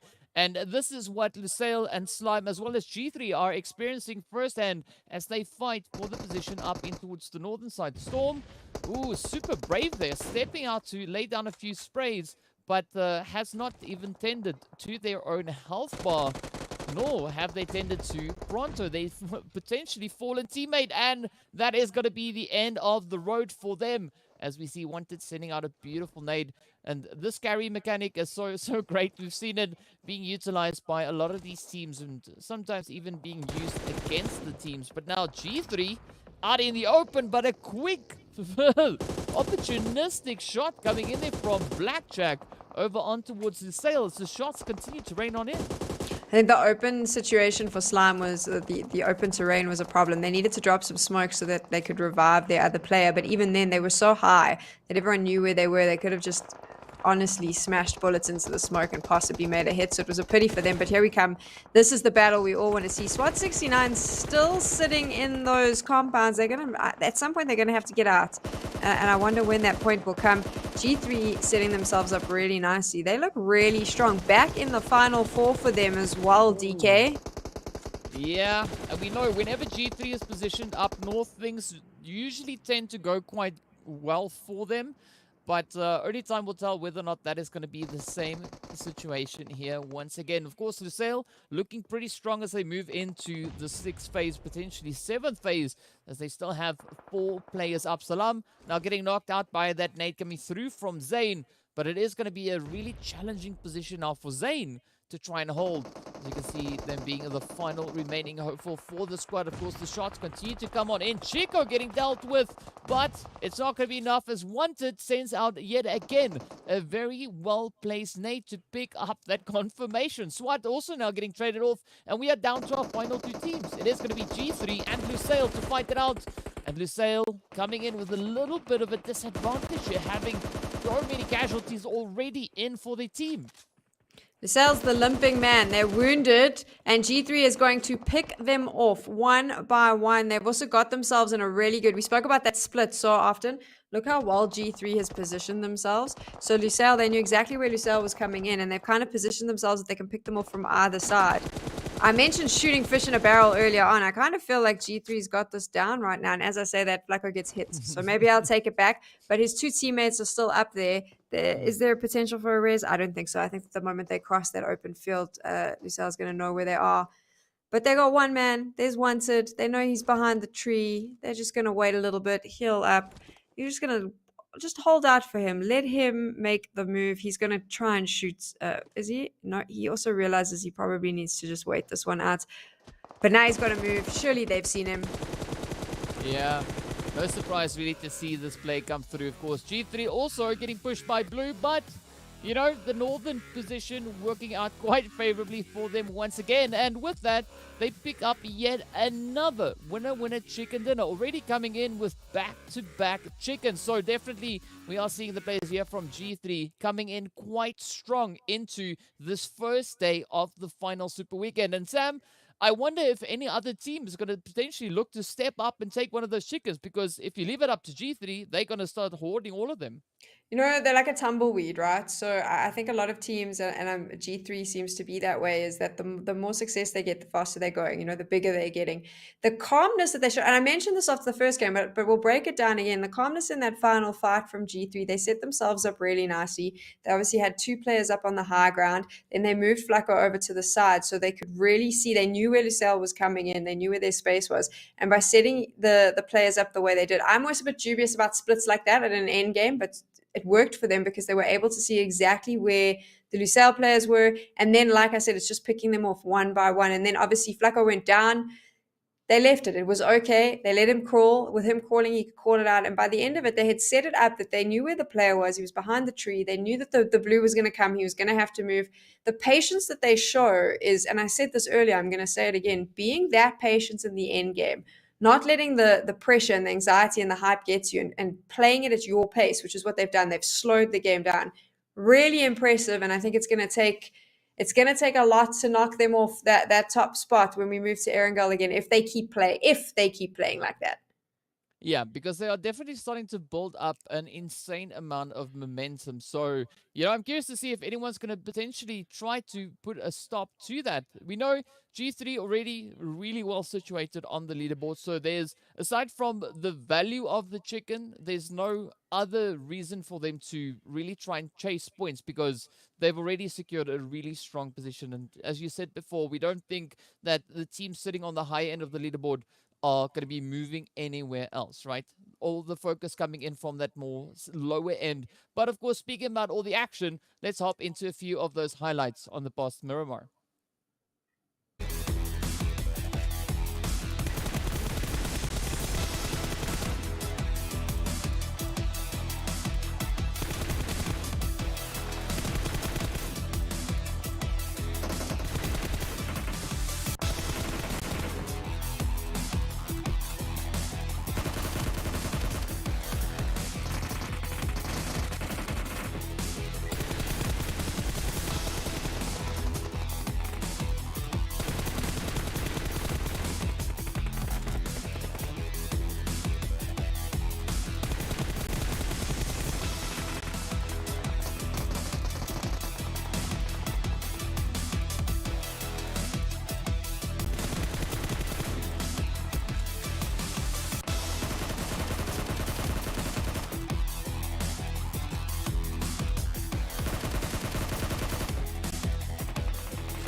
Can we talk about Mad Knights? Can we just talk about the fact that they finally got 1 point? Like, good job. I mean, points on the board is better than donuts.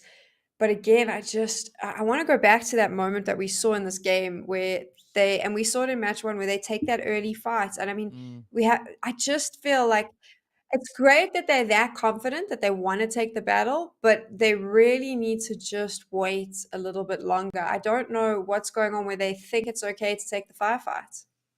Yeah, I there's a lot of that discipline that needs to be brought in, because I mean, you can't fault them for the eagerness to try and get into engagement, but it all comes down to prioritizing when to take the engagements. And as we can see, of course, G3 they have just kind of dialed in their performance when it comes to a map like Miramar, bringing in another back-to-back winner chicken dinner, finishing strong on those 10 eliminations, but also Blackjack just also really just capitalizing on the position they had. And fortunately for them, they didn't have to rotate too far. Once they've made it up in towards that Las Leones position, they could kind of just play from that point, and some really strong eliminations being brought in there. Of course, we see SWAT69 coming in with even more of a contribution towards their points, still looking to push themselves up that leaderboard. And all we can do and hope for is that Mad Knight kind of comes to that realization as well, right? They start focusing on playing a bit more of a long game instead of trying to rush into an immediate engagement. I mean, Mad Knight's still on 1 point. SWAT69, obviously 13 points is great, but that just means they have 21 points now. The closest to them is Triple Esports on 100 points. So SWAT69 and Mad Knights are playing catch up. SWAT69, that's 2 times that they've finished kind of up in the top there. And even then, the gap is still massive. So both of these teams have, honestly, DK, they have a mountain to climb. If they want to try and make it into the top 16, they're going to have to do a lot more. And of course, Intruder getting no points from this, another team that's desperately in need of points, sitting on 113 in total. So right now, I'd be concerned for all of these, the teams that are struggling through: Virtual, Intruder, Triple Esports, Mad Knights, SWAT69. They need to up their game. But of course, Masters Esports and YONKOUS, who are not playing today, they're probably like, oh, we're okay with that. I don't think any team ever wishes badly on another, but I'm sure they're not unimpressed by the fact that their competitors are maybe not performing at the level that they need to. Yeah, I can imagine the level of stress that they could be experiencing here, because you got to hope that your points have been enough. And we know that the team from Virtual Gaming, they're putting in those efforts. And when we take a look at the overall rankings, we'll see where the teams are and how far they are looking to try and push their plays. Of course, Cryptics still sitting up in pole position. We see the players there from G3 now also sitting on 5 winner chicken dinners. So the top 3 teams really sitting with the highest amount of winner chicken dinners. And then, of course, don't even forget about Lusail. They've also been able to pick up their 4 chicken dinners. So, also, we'll probably see a few more efforts being put forth by those teams, just looking to advance those points even more. But as we now venture over onto that next page, this is where we can see Intruder. Yes, even though they are situated up in 16th place, you've also mentioned Triple Esports sitting on 100, so that's only a 13-point difference. But Virtual Gaming, they are coming for YONKOUS and they're coming for Master Esports position, and it's only going to take a few more games for them to catch up, and that could potentially change in the next match. So Virtual Gaming had a top 4 finish on the first Erangel. They obviously didn't do so well on Miramar, but we're going back to Erangel. They need 10 points and they're going to knock YONKOUS out. They'll take YONKOUS' spot. So that's something that they must have in the back of their mind. These 3 are the 3 to worry about, though. Triple Esports, SWAT 69, Mad Knight. They're going to have some big plays if they want to end up in the top 16. And unfortunately, other than SWAT 69, who granted has given us 2 maps of big plays, if they continue that momentum and can keep finishing in the sort of top 4, top 6, that'll be great. But the other 2 really need to readjust their strategy. Mad Knight specifically, I'd like to see in the next game no early engagements from them, setting themselves up nicely and hopefully finding their way into the placement points. Yeah, I have to agree with you on that. You want to see a little bit more of a calculated approach coming through from the teams here. But of course, we'd love to hear what your thoughts are. Please let us know on Facebook and Instagram. You can search for PUBG Mobile Esports.Africa. Tell us what your thoughts are. Tell us whether or not you agree with what you've been saying so far, or do you think they should take a different approach to potentially try and bring in a few more of those points and potentially chasing one of those winner chicken dinners. But of course, well, that means that we are going to be making our way towards yet another break. But before we get into the break, we have to remind you about the lucky draw that we've got going on. Yep, we are making sure that you're taken care of because you're supporting PUBG Mobile Esports in Africa. We want to support you. So join the live chat if you're watching on YouTube and Facebook and answer the question, and you could win one of those prizes that you saw on your screen. Because, not everyone can get chicken dinners, but you can definitely get some rad in-game loot. Yeah, and of course we know, so the questions are only posted on the PUBG Mobile Esports Africa and Facebook pages. So you will not see them on any other channel's chat. The first question already, the first question already went down in the Africa PUBG Mobile Esports channel. So be sure to go check them out, pop in your answers, and maybe you could be the lucky winner of those prizes. But it is now time for us to make our way into our break while we get ready for a little bit more of that Erangel action. So be sure to stay tuned, and we'll see you guys right back after the break.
Hello and welcome back to the PUBG Mobile Africa Spring Split 2022. Of course, now we have already concluded 2 maps in which we saw the players there from G3 walking away with back-to-back winner-winner chicken dinners. Absolutely demolishing performance coming through on Erangel and a really good consistent play coming through over on towards Miramar.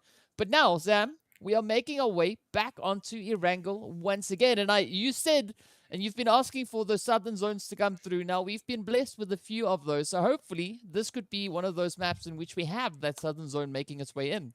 Give me a military circle. I love military circles. I love chaos. Bring it, bring it, bring it, bring it. I want it. But of course, because when you want something in PUBG, it just never happens. You know what else I want? And I feel like I might just cast a curse them when I say this.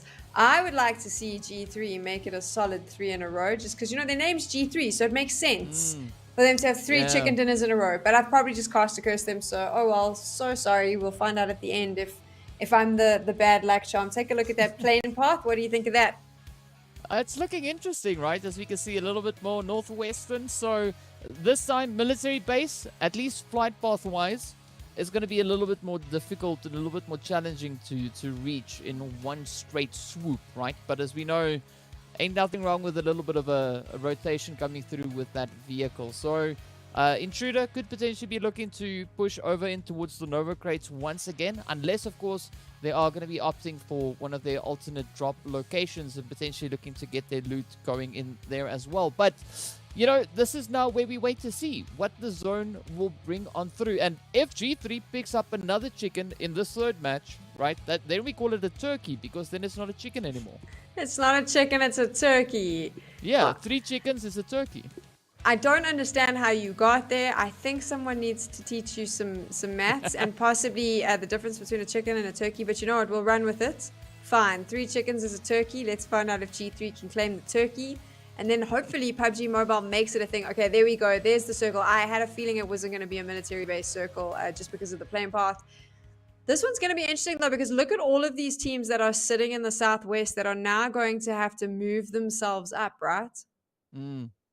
Yeah, and it's going to make for quite a few interesting rotations to come on through. And of course, speaking about interesting, we'd love to see you guys register for the PMCO Spring Split. As we know, registrations close on the 13th of April. So be sure to click on the links in the pinned message in the live chat and join us with your squad in PMCO. But now, Sam, it's time for the teams to get in and a little bit of contention up in towards that lovely Pachinki with Mad Knight and 1 million. I'm going to get into that in a bit. Don't forget to enter that live chat competition right now on the PUBG Mobile Esports Africa YouTube and Facebook pages. But oh no, oh no. Oh no, oh no, oh no. Mad Knights, 1 million esports. Are we seriously going to see this early engagement again? I don't know if Mad Knights knows that 1 million is there. If you've just joined us, this is a problem for this team. And now they do. I just really feel like Mad Knights needs to remove themselves from early engagements. If you've just joined us, this is a team that's only got 1 point on the board right now. They're starting to throw smokes, which means they are aware that another team is there, and by throwing the smoke, they've just let 1 million know that they are there too. And so it begins, the story of Mad Knight and the first fight. Yeah, a developing story, but I'm not quite sure. I'm not quite sure which way around this is going to go. It's because here already they've been able to find that first elimination onto the side of 1 million. So Dexter, one less player to worry about, but still not a position we want to see them in. We want to see Mad Knight playing a bit of a longer game, because so far they've had a pretty tough time. They usually get sent back to the lobby relatively early on without being able to acquire a lot of those points. And as you said, they are in dire need of points, sitting with only 1 currently on the leaderboard. But well, potentially two. Potentially two. They've got an elimination. But look what's going to happen. Mad Knights, all 3 of them are going to go up to take out E-Flex. And what they don't realize is directly across from them, one of the 1 million players is waiting in the window. And it's probably going to pick them off. And you can see that there's already been an injury. I'm very upset with them. I need to have a conversation. They need to stop this. Stay alive for longer, team. Oh, up comes the Knight, dealing the first blow up into Agent 47. No reinforcements just yet. The rest of the team now just trying to find those angles. We see Zamo holding that off angle, but Eflex looking quite comfortable, perched up on the top story there. But I think that's actually a very interesting position coming through from Eflex. I mean, well, it was. Now that Eflex looked to change that, not seeing any weapons really being utilized on the side of Eflex. But, oh, there we go. All right, okay. Zamo picks up the first one.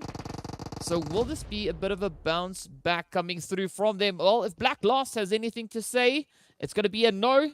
But who knows which way it's going to go. The nade comes in. Agent 47 goes down. That was Eflex, a beautiful nade. Beautifully done. Very, very smart. And now he's waiting with another one. And he's going to try that again.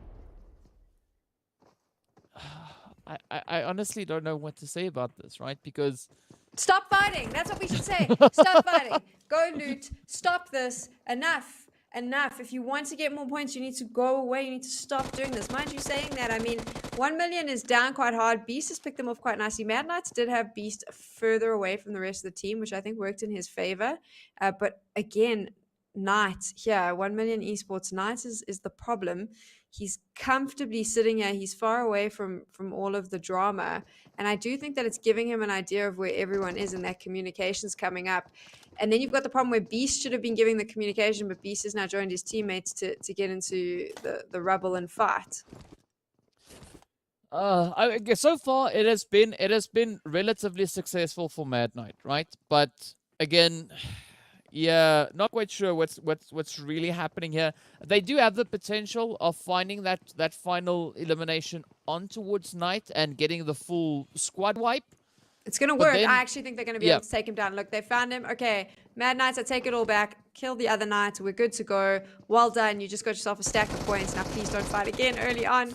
I think that they've got this. There we go. They take out 1 million esports. Shout out to Mad Knight. That's the first time in these 3 games that we've seen this early fight happen. However, they are now going to have to do extra looting to get all their meds back, to get all the packs that they need. You know, they've obviously got to get everyone healed up once again. Was it the best strategy? No, we've spoken about this. Did it work for them? Yes, but I just don't think that they should be risking it when they're so low on the leaderboard. Still in those single digits, but it worked for them. They got 4 points, 4 elimination points at least. So good on them, but they are going to have to make sure that they get all those medical supplies and all the utilities that they lost in that fight, some bullets as well. They're going to have to recoup all of that. And what's happened is during that fight is obviously all the other teams have had time to loot. There hasn't been any other firefights, so you're now playing catch up, not only on points, but also on all the goodies in your bag. Yeah, so they're coming in with a little bit of a disadvantage, you know, missing out on a lot of that looting opportunity. As you said, the rest of the teams having a grand old time, going about their business, getting themselves sorted and rolling up quite comfortably and confidently into this next phase, at least with regards to the loot that they have to make use of. But now it's going to come down to where the teams are going to be looking for those positions. We can see Cryptics, they are going to be pushing in from that western side. We've got Lusail also still up in towards North George, also looking towards pushing into the zone. But a little bit further up ahead, we do see a potential convergence coming through. We got Zero Tolerance, Virtual Gaming, also just on the edge of zone. And I do think that they all might be thinking of heading into kind of the same building or kind of region situated on towards this western front.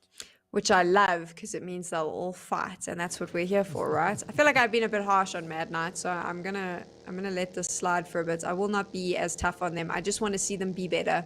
But now we get to see an actual big fight. I'm concerned about the fight itself, though, because I think some of the bigger teams are going to see themselves coming into this one, which will be interesting, because obviously then it might clear out the lobby, give some other teams a chance to finish up in the top. How do you think that this is going to go down? It could happen. I mean, it's definitely not outside the realm of possibility for the higher placed teams to bring in even more chickens, right? Because we've already seen G3 on an absolute rampage, right? It's already sitting on an insane amount of chickens being acquired so far. But it's going to come down to what they do with the positions they find themselves in. And for the time being, Unique have a very unique approach to coming into this next phase, taking that more northern approach. And if they are able to set up some good defensive positions there, they could actually fend off any teams that are looking to venturing in towards those more northern territories. But center zone, western zone, it's going to be a lot of contention, particularly coming through between Zero Tolerance, the players here from Virtual, Cryptics, and the addition of Lusail. Horrible for the teams, great for all of us watching because we all like to see that battle. This bridge here is going to be an interesting one if any of them have to cross it as well. So I think right now it's just feeling out who's around. You can see Zero Tolerance possibly knows that there's another team across there that they need to keep an eye out for. So this is really just going to come down to feeling one another out. Actually, I'm curious if Virtual Gaming knows how close that team is to them as well. I'm presuming they've all got eyes on one another, but sometimes there's always a surprise, right? Yeah, I mean, you might just be looking right when they are over on the left-hand side. You know, anything can happen, and that's what makes it so interesting because we never really know what it is that we're going to get. The only thing that we know for certain is that Blue Zone's going to close up time and time again until we eventually finish up with the team walking away with that winner chicken dinner. That's the only consistent thing we've got. The rest is all up to what the players bring onto the battlefield. What is my favorite saying? The one thing we know is that one team will win. The rest won't. For now, I think everyone's just feeling each other out, not feeling each other out. Possibly we're seeing some fire crossing. Darkness also lost a member along the line, which I missed because I was so busy having a Mad Knights rant. So Darkness is a member down. That's an interesting one. Triple Esports obviously just took some fire, but it looks like they're going to get that player up. G3 set themselves up nicely here as well. So right now I think it's just everyone trying to find themselves a good spot, right? Just the spot where you can feel comfortable. Take a breather, because you know how it is. You want to take a little breather, maybe drink an energy drink, possibly not if you haven't been injured, and just chill. That's what we're doing right now. So you're going to see the pace slow right down. And I think that the pace change is also indicative of the seriousness now. We've had 2 games. We're in game number 3. I think everyone starts to feel the pressure a little bit more now, and then they slow everything down because they're trying to be far more strategic in the moves that they make. Yeah, but definitely those strategic points, I'd love to see them actually play out perfectly for these teams, as it does result in some very, very satisfying fights and PUBGing happening on the screen here. But of course now, Virtual Gaming are going to be looking to go PUBGing up against Carry Boy as that first hit comes through. The rest of Cryptics now also feeling a few hits as we see Darkness positioned over on towards that eastern side. So a very, very distant pincer maneuver potentially being played there. A lot of that long-range tappity-tap-taps coming in, but a lot of teams now focusing on that more center zone, as we can see. And of course, the next phase is just a few moments away from popping as well. This is going to be interesting when when the next zone pops, and we'll see where it's going to sit. Ooh, look at that. It's making everyone exercise quite a lot today. I don't know if you've noticed this, the circle specifically here has made a point of forcing everyone to move lots. Just making sure, fitness is good. Fitness is a journey. You got to get everyone's legs working all the time. That's what's happening now. As I say that, Unique has been able to down and claim themselves an elimination points. This is interesting with all the rotates because I think it's making the teams think a lot harder about how they move and where they move to, which also is allowing us to see a little bit more of the thought patterns they have, because I'm always curious to see if you're going to play on the edge of the zone or if you're going to move into the center. Yeah, it's definitely getting those gears working. And of course now Lord putting that Scar out to some good use, finding the first one on towards Exist down below, potentially trying to get them to not exist in this map for this match. But Winky is there to provide some assistance, quickly getting that res on through.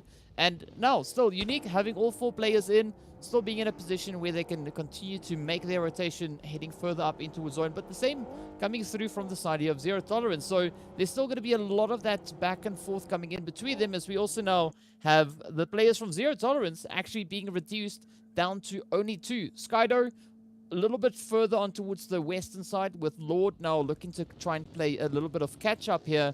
But I mean, Mad Knight, they are all the way over on towards that southwestern side, and I do think that is a good position for them to be in while waiting for the rest of the lobby to fight it out over in towards that northeastern side and potentially even the southeastern edge. Do you think they heard me and they realized they need to stop fighting? No, that's not what happened. I think that that's just where they had been, where they'd dropped. So where they are now is quite clever. If I was Mad Knights, I'd kind of stick out on the edge a little bit and just wait for, like you said, wait for everyone else. They need to get into placement points. The fights are going to start very soon. You'll be able to, if you've got the right scouting going on, you'll be able to see them. Just don't get into any more fights. SWAT 69 though is moving. I'm wondering if they're sending out a scout. I think El Chapo's moving around. He might spot Mad Knights, which worries me a little bit as well. I'm talking specifically about what I'm looking at on the map feed, but what we're looking at right now is SWAT 69 moving on in, possibly looking to set themselves up. They quite like setting themselves up in a compound, DK. That tends to be their vibe. Let's get this building. Let's sit here. This is where we want to be. Yeah, a very compounding play coming in here, but now they need to look to push it even further. And you know, while I'm playing with words, they need to now play a good game because they're chasing points. They've already been able to find 21.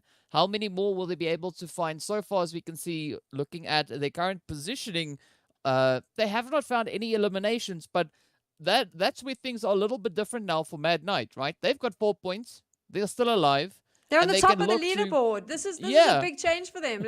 I'm going to be in so much trouble with Mad Knight fans at the rates I'm going. Look at them at the top of the leaderboard. Grab a screenshot for them. This should be motivation. I'm being cheeky. I always root for the underdog, and right now I want them to surprise us all. That's why I'm giving them a hard time. So if you are a Mad Knight fan, I apologize. Don't be offended. I assure you, I'm rooting for your team as well. I'm just a bit harder in my rooting. I want to see them, as DK said, PUBGing better. Yeah, I mean, that's all they got to do, right? This is the only place that you can do a lot of that PUBGing, right? It's right here in PUBG itself. And there's only one rule. There's actually only one rule. Don't get shot. That's. I mean, I don't understand why it's so hard for you if you're a professional player. Don't get shot. Again, that was a joke. Don't be upset with me. I promise you, I'm well aware there's more to that. Okay, here we go. Mad Knights is going to get into a fight with SWAT 69. This is interesting.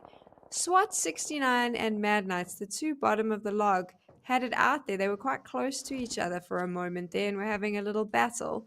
I wonder if Mad Knights is going to choose to engage her, which they shouldn't, purely because we got someone sitting in that compound, well, in that building right there. And that building is going to give them a bird's eye view of the fight. And look, now everyone's starting. Here it goes. Umbra is going to go after Unique. I thought this was going to happen. We're going to see a few more of these. Just lots of these 1v1 team fights. Yeah, I mean, some really well-placed nades coming through there from Morteza. Oh, just absolutely devastating. And with that, it is the end of the road in this match for the players from Team Unique. Shadowin picking up a few points there, as we can see, already sitting on 2, and the team collectively sitting on a grand total of 5 eliminations. Nothing wrong with that. Now they just got to continue to push. Super Young Stars now also falling prey to the players coming through from Mad Knight. Things are definitely looking on the up and up here. This is interesting. And everyone seems a little bit more... It was very quiet, very passive, but now it seems like people are feeling a bit brave. Cryptics is having a fight with Darkness. You can see that. Mad Knight's still hanging out in the corner. I think that everyone's going to descend on one another very soon, DK.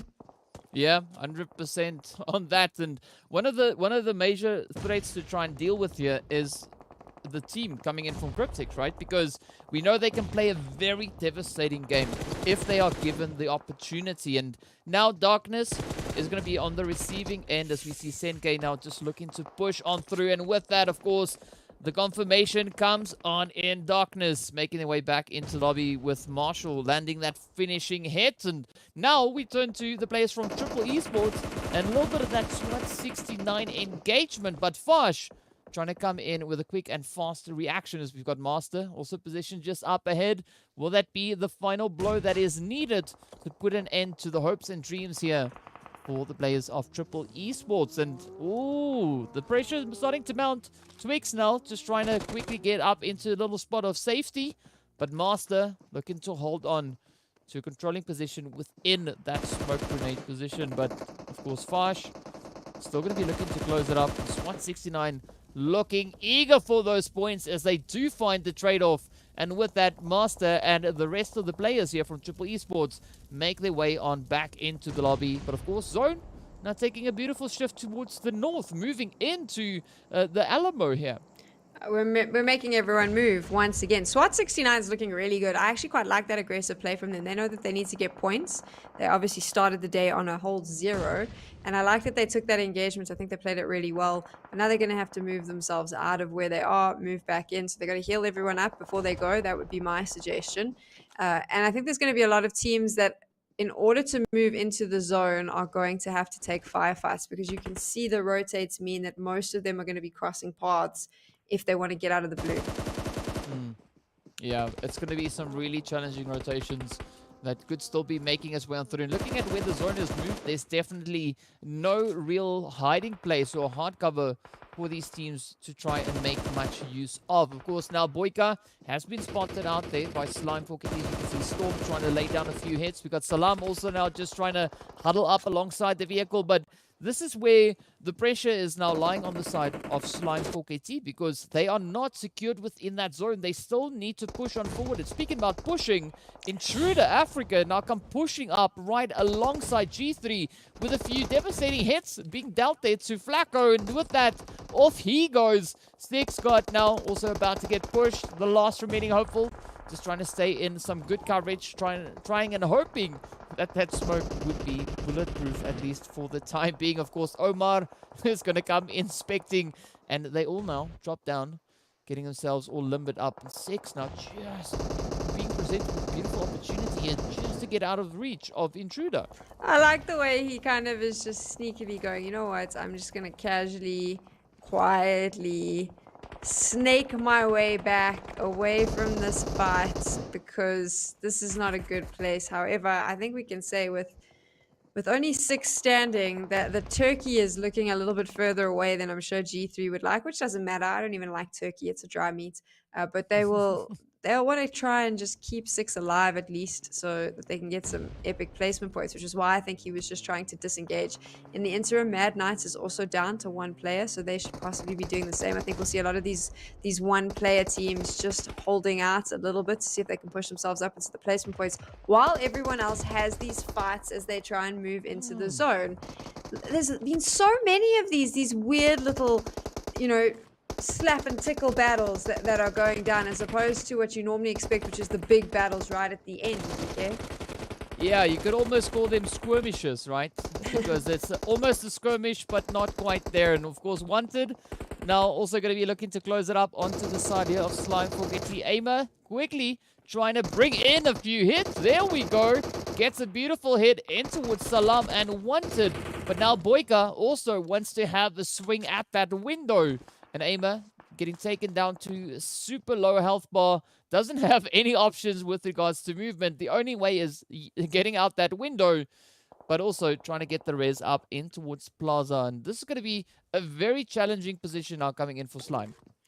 It's gonna be difficult for them, because Lusail knows where they are, right? So this is always the problem when you have a building, is if you're on the inside and the team's on the outside and the team knows you're in, this is exactly what's going to happen. A good little molly. As I say that, G3 temper, no turkeys for them. It's okay, don't worry. Chicken tastes better. I think a good molly, a good nade into a building can be devastating. And that's what I think Lusail will have the ability to do if they play this right. And as I say that, there we go. That's what they did. Boom, boom. Set them all on fire. Yeah, nothing wrong with a little bit of that tap boom coming through. Now, Lord also trying to bring it in, but a quick response coming through there. As you can see, Wanted now just quickly putting a stop to any of those potential plays. Umbra now are going to be pushing themselves in towards the zone, looking to get a little bit of a dominating position, seeing that they still have 3 players left. So it is still something that they could look to achieve here, but we see the players there from Intruder also now sitting on a full squad, looking to move in from that far eastern side. But there's a lot of scattered approaches coming through. You can see Virtual Gaming also now getting dealt with as the shots continue to fly in. Cryptics just raking in those eliminations. And with that, they send Virtual Gaming right back in towards the lobby. Intruder gonna come rolling on in, heading straight towards Cryptics as well. But hopefully, things take a little bit of a different turn here in favor of Intruder.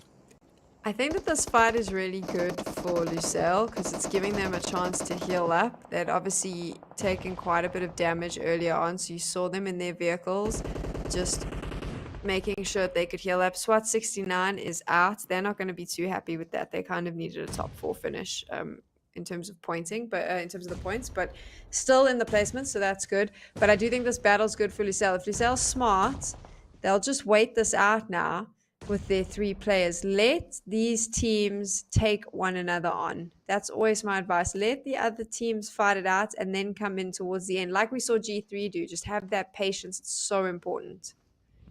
Yeah, that trigger discipline is quite crucial here. But now, Intruder, gonna be coming under fire. Marshall getting traded off there. A Shadow Win returns a quick one, and now, Senke, the last one left for Cryptics, looking to bring in a bit of a molly onto the side there of Hemo, who quickly just tries to get himself out of the oven, but unfortunately leaves the door open, and with that, the knock comes through. Weiss now going to come through, looking to pull up a bit of a defensive play here, but will it be enough? Yes, indeed. As the elimination comes through, Cryptics gets sent back. We're down to the final 3. It is going to be Umbra, Intruder, and Lusail.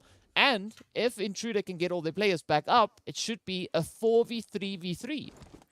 If they get those players up, which I'm surprised Umbra or Lusail hasn't made a move yet on that. I would try and stop that. You don't want those reses to come in because then they're going to be a man up. So if you can see that they're moving around, I mean, this is the problem, right? You don't want to play too aggressive because it's the final fight. But at the same time, if they're healing everyone up, you do not want Intruder to be have a one-man advantage on you. Umbra's trying to scout there, I think, hopefully trying to see what's going on. Maybe might be able to get a pop on one of the players, but I think that they have enough cover that that's not going to be the case. And as I said, that Intruder's got all 4 of their players up, which now means that this is technically their chicken to lose. Yeah, indeed it is. And they're going to be taking the first swing at Shadowin. Now it is down to Morteza and PRZ, positioned just a little bit further in towards that center zone. But this is a very difficult position now for Umbra because they've got Lusail on the one side, Intruder on the opposite end. Unfortunately, there is a little bit of a split coming in between Morteza and PRZ, but they now just got to hope and pray that Intruder and Lusail spot each other before they spot PRZ and Morteza. I think Lusail spotted all 3 of them and just knows to wait. We saw them heal up, and now they're taking a bit of a calmer approach. I think if Lusail's smart, let the other 2 take them out. But as I say that, I wonder if Intruder's not going to be able to come up behind Lusail and pick their members off. It's going to be interesting from a positioning point of view how exactly this plays out. For me, Lusail looked like the better prepped team as they rotated in, but it could go either way. You can't even call it right now, can you? Yeah, no, it's still very much undecided, and it could swing either which way. We've got Morteza just waiting on the side of the road. PRZ, a little bit of an off-angle positioning there. Intruder still positioned over on towards this more southeastern side, but they have to cross the road depending on where the zone shift forces them. And, of course, it goes right up towards the place here from Lusail and Umbra. So, Intruder, they have no other option. They have to try and push on forward. Morteza is going to be lying in wait, hoping to land a few of those devastating blows. But the same can, of course, be said coming through here from Lusail. Lusail not having the best line of sight down towards the position of where Intruder Africa is. But, once those engagements start, they could definitely look to get themselves a little bit closer. Not quite sure what Emo is doing. Dropping down prone on the road. That is super exposed. Raouf now also getting down. Weiss, off they go. Morteza getting a clean sweep on that one. Picking up the entirety of, the remaining players of Intruder. But now it is Lusail up against Umbra. It is going to be a 2v3.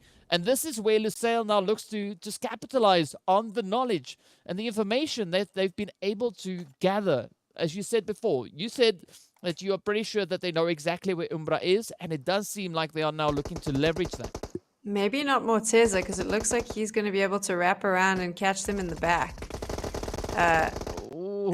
As I said that, he got one. So Morteza got one before they realized what was going on. But what an impressive performance from Lusail, just because for me, They had that earlier fight, and I said to you that they're using the vehicles to heal themselves up, and that they kind of everyone else was jumping into the gunfights, and Lusail was using that time just to get some of their members up, heal up. They came into the zone relatively late and they were much slower. And you saw there again, they just waited for everyone to feel themselves out. And I said to you in that final battle with the three teams, I think that they knew the positioning of both teams. They didn't know Morteza was there, but the moment he took the shot at their back, they were able to swing because of the way they'd split themselves up as well, where they had those two players leading in the front to engage, and then they had one player sticking behind. When Morteza took the shot on one of the players in the front, the player behind could immediately swing and shoot. Very good setup from them. Really well done. And of course, it paid off because their bellies are full now. Winner, winner, chicken dinner. And of course, Umbra getting devastatingly close to picking up their first potential chicken. So we'll have to wait and see what they DK's bring heart in. is broken. All he wants is Umbra to eat. Oh Yeah. dear. No, it was Such not a to challenge. be. But I mean, maybe Lusail will throw them a wing, Yeah, or maybe a few of the bones. We don't know. But of course, there's still 2 more matches to go. So, 2 more opportunities, at least today, for more of those winner-winner chicken dinners to be brought in. But yes, a very satisfying play coming through there from Lusail. That now being their 5th chicken as well. So we do see a very top-heavy chicken distribution coming in between Cryptics, Myth, Temper, and Lusail, as they all now sit on 5+ chickens. And of course, speaking about chickens, let's take a look at a few of the highlights from this past match.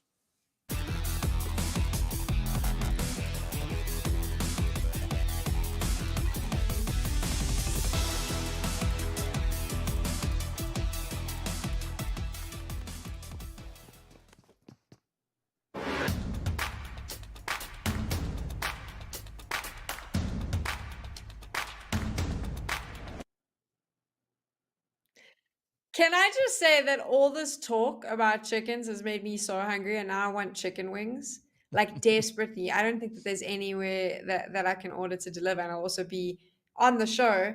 But we need to stop talking about chicken, DK. Now I just want chicken wings. I'm right there with you. But of course, we need to look at the points being brought in, because we know that accompanies those lovely chickens making their way on through. Lusail sitting at the top there, as we can see, on 22 points. Umbra right there alongside them, also with 22 points, bringing in those 10 eliminations. SWAT 69 stepping up so drastically, coming in with 11 eliminations. So we can see the efforts being put in there by SWAT 69, but also Mad Knight picking up 8 points, 7 eliminations. And we know the first 4 came in from that little exchange, that back and forth over in towards Pachinki. I think it's really impressive, though, when you take a look at some of the teams that were at the bottom coming into Super Weekend, what they've been able to accomplish in the last, I know it's only been 3 maps, but they have all risen to the challenge. Even Mad Knights in the last game, being in the position that they're going to get some placement points. They got some good elimination points. That's good for them. They should be excited. SWAT 69 started the day. I think it's really important to point out that they started the day on 0, and they are consistently making sure that they finish in not even the top 10. They're pushing to finish in the top 6. That's a really good move from them, and I think that the overall scoreboard will show that as we move into it. Yeah, we know consistency is going to be absolutely key if teams are looking to make any major changes or shuffles coming into the overall standings. And speaking about major changes, Cryptics breaking up into 400 points, with Myth almost halfway there, right? So Myth like halfway between Cryptics and Temper. Temper sitting on 300, Cryptics on 400. It is absolutely insane to see the performances coming through from these teams. And as I said, top 4, all of them sitting with 5 chickens minimum each. Look how big the gap is, though, between those sort of, I would say, the top 3, not the top 3. I mean, if you look at how close from 1st to 8th, so obviously Cryptics and Mythics and G3 are sitting really, and Myths and G3 are sitting really pretty. But if you look between 4 and 8, look how close those numbers are. It's only like a point or 2 points setting those teams apart, which means there's a lot of space for them to move around. Of course, those placements don't necessarily mean anything now, but it's the confidence boost you want. When I say that, though, as we move to the other side, you can see now that if you are Masters Esports or YONKOUS, you need to start getting worried. Virtual Gaming is, I think if they have one more decent game, they're going to knock one of those teams down a peg, which is dangerous, because if INTRUDER, if SWAT 69, they start carry on playing the way they are, there's a very good chance that Masters and Yonkers could be out.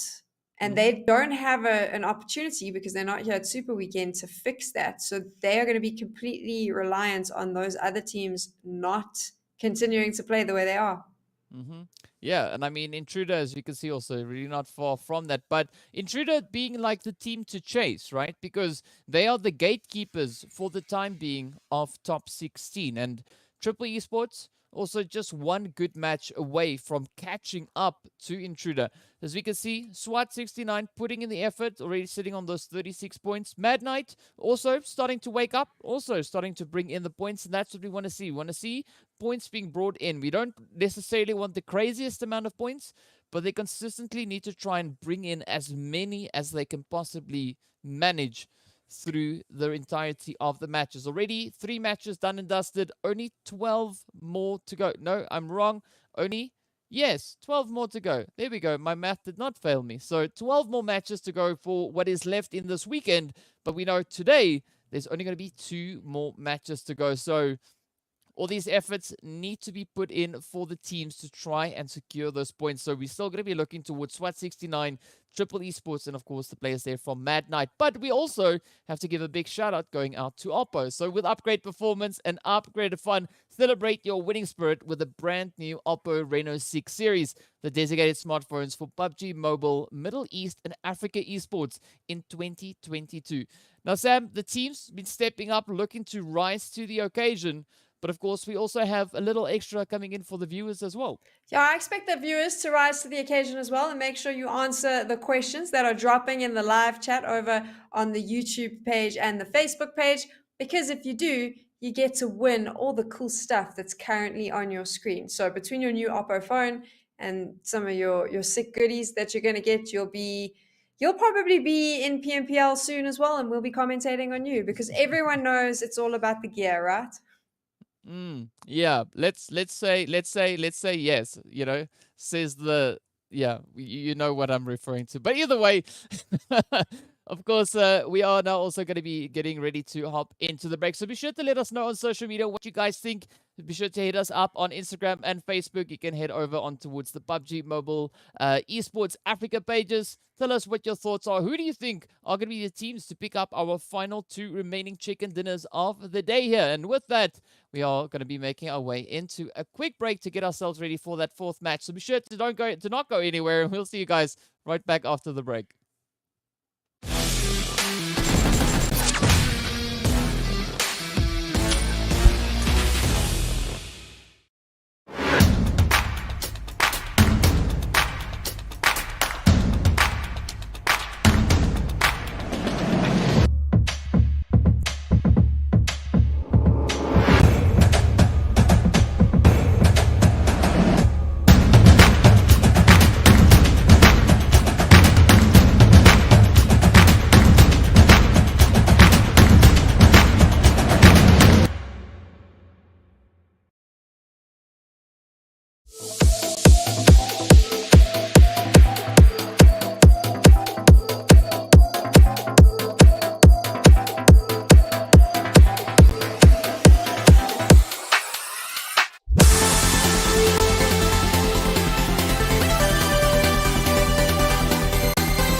Hello and welcome back to the PUBG Mobile Pro League Africa Spring Split 2022. 3 games done and dusted. And of course, we're heading into a little bit of that jungle action. But before we go too far, of course, got to give a shout out to Monster Energy, our official energy drink partner for the PUBG Mobile Pro Leagues. And Sam, this is now where the teams have an opportunity to come engage in that monster mode, because it is time for a little bit of that close quarter combat. Here we go. We are in Sanhok. It's the second last map of the day. You can see that flight path was pretty much just north. And this is where it gets really fun, right? This is the chaos we love to see. I like to see this. I like fire. I like drama. And I quite like the look of that zone, DK.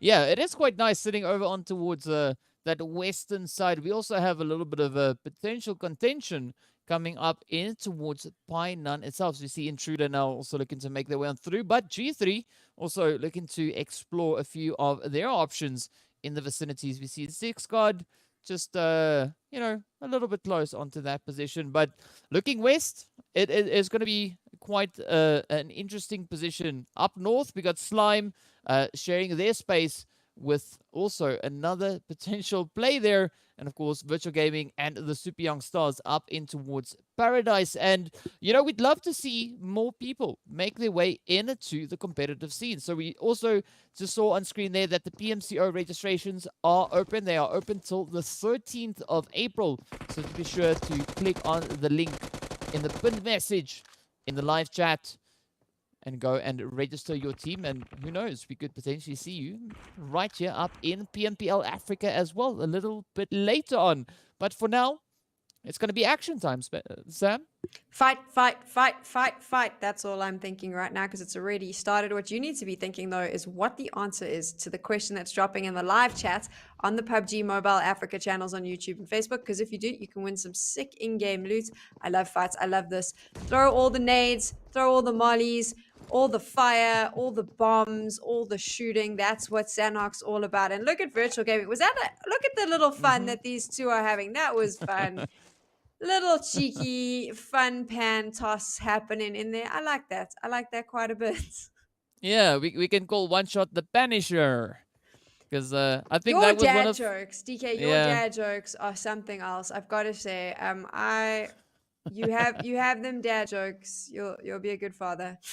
Yeah, like I've got to ask a few questions. People saying like, you make so many dad jokes. Do we need to be worried? And I'm like, well, not as far as I know, right? It's just how I roll. But yeah, I make up for I don't know, whatever. My lack of PUBGing skills, as we can see the teams now going absolutely crazy here. One shot getting knocked on down. Petrox just looking to avenge his teammate there. Joker also getting down in the trade-off, but a very separated kind of positioning we see coming in here for Joker.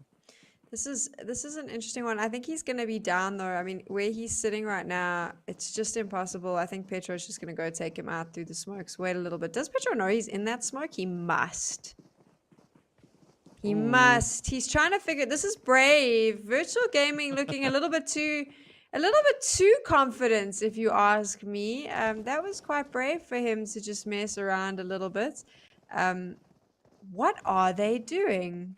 Yeah, like I said, the carry is quite interesting to see the mechanic being used there. And of course, Virtual Gaming not satisfied with taking down their opponents while, covered up in smoke. Much rather pick them up, carry them out into the open where it's a little bit better and clearer to see what it is they're doing.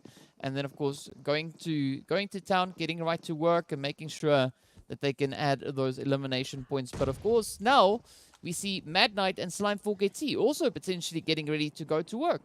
I thought Virtual Gaming was just having a bit of a laugh there. I mean, they did the pan kill, then they carried the player around. I think that they were just having a giggle, which is actually quite good considering they were a team that came in at the start of today very low, possibly without a chance. That sort of confidence, that's impressive. I mean, that means that they're obviously feeling good. They're feeling a bit silly, probably giggling in the team chat, which is good. That's always something that's going to help. Mad Knights, Super Young Stars is out. Mad Knights was not the first engagement today, but it looks like they might be the second or third. We might even actually be on the fourth. Mad Knights kept quiet for a little bit, and that's impressive.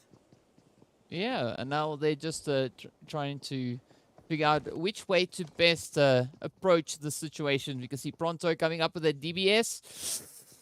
Oh, that thing is nasty, right? That is, especially in in these close quarter combats. That is an absolutely devastating weapon to be yielding.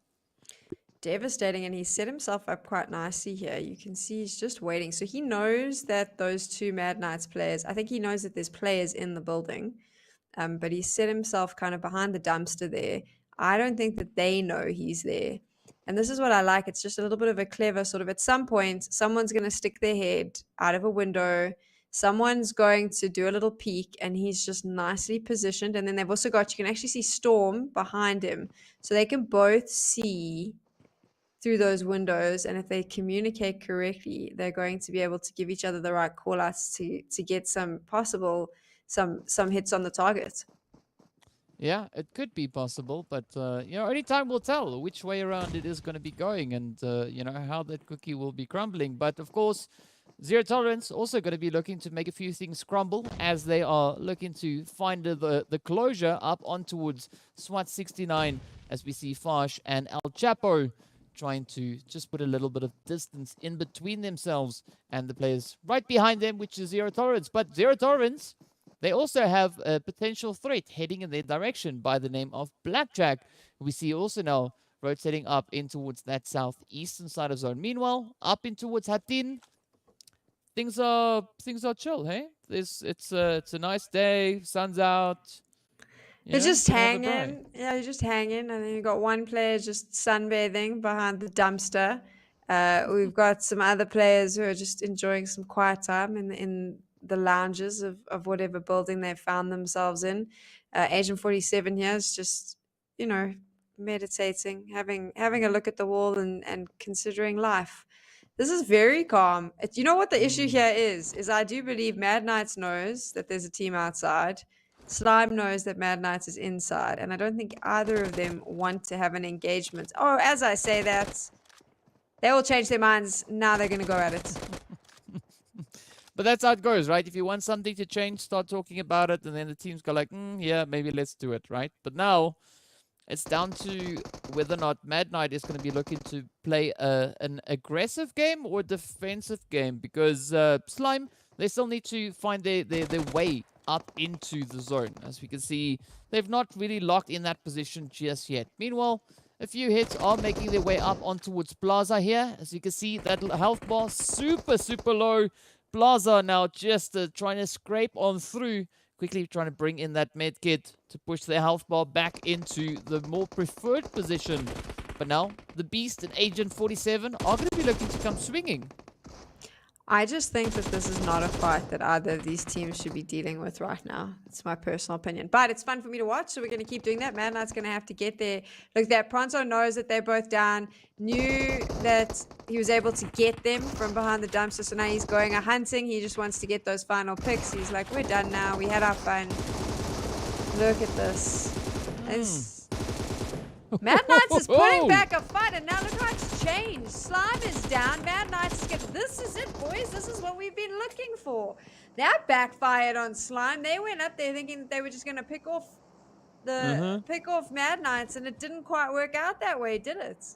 Yeah, it didn't. But now, Blue Zone is closing on through, so Agent 47 having a little bit of a instant regret coming through there. Now it is down to Zamo and Kingerman to try and clean up the mess we have unfolding up here in towards Hatin. MG also going to be yeeting himself off of a height somewhere, getting themselves knocked on down. That is super unfortunate, falling down into Quarry, as we can see on the map there. But now, will the rest of the team suffer a similar fate, or will they be able to get a bit of a swipe onto the players here from Zero Tolerance? You can see Vortex, deciding to take the vehicle on a little bit of a different approach, right? Why drive it straight when you can just go rolling?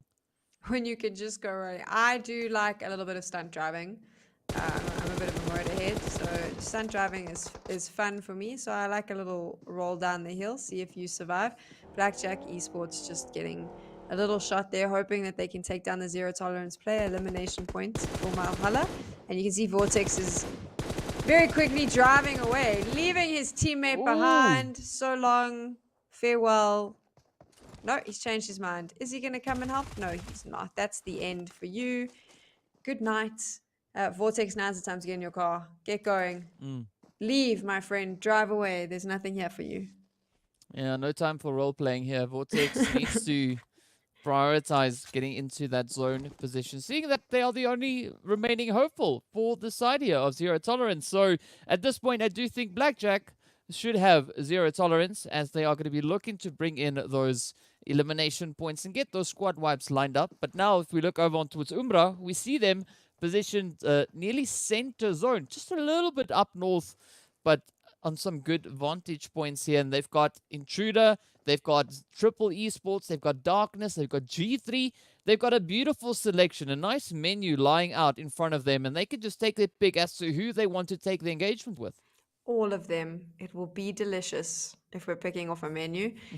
I would be careful if I was them about picking the engagement, just because I think what you could do is kind of bait all of the teams to come closer to you. Let them spot each other in the movements. Let them take each other out, and you just wait patiently. I think the big concern right now for me, though, is those teams that are outside of the zone or are having to make their way in.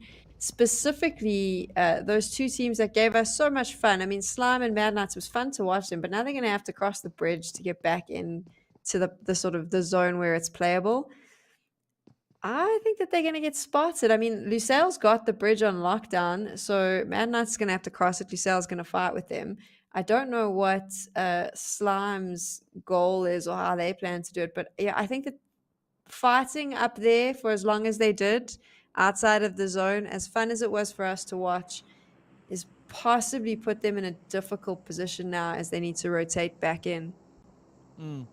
Yeah, it's going to be a little bit of a challenge, but I do think they're up for it. So obviously they're going to be looking to try and survive as long as they possibly can. And you know, the pressure is starting to mount, as we can see a lot of teams in very close proximity. Now, this is also a relatively small map, so they are even closer than what it seems. Is like that little note that appears on your car mirror, right? Objects are closer than they appear. And I mean, Umbra and Intruder are going to be experiencing that firsthand now, as we have Umbra starting to advance a little bit further on towards that northern side of zone. Look at Lusail, though, where they're situated, right? Mad Knights is going to have to go straight into them unless they move. I see they've got vehicles now, but like, this was my concern, right? As you coming in from far, you're going to have to face off against all these teams. Whereas there's other teams that have settled themselves quite nicely. I think, in my opinion, Triple Esports has the best location right now. For where they are, they're sitting quite pretty, so it'll be interesting to see how that plays out for them. But I think Triple Esports probably best positioning slap bang in the center of the zone. Well, it is going to be unique now, trying to hammer a few hits into the side here of Umbra, as we can see the first few blows already being dealt. Morteza also down for the count, but now it is up to Winky to try and hold on to the advances. But look at that, the shots continuing to rain on through. Wow, this is looking absolutely fantastic. And with that, an absolutely amazing squad wipe coming in. I mean, I was super worried for Winky in this position, but unfortunately for Umbra, Winky was just able to hold their own and deal with all those threats as they came in. Fantastic job by Winky there, being able to do that, and obviously getting those points. They've got 5 elimination points right now. Only 2 players standing, and Darkness knows that they're there. Obviously heard the fight. Like you said, this is a very close. I'm going to change the course here, but this is a map where you are very close, meaning you hear all of these firefights.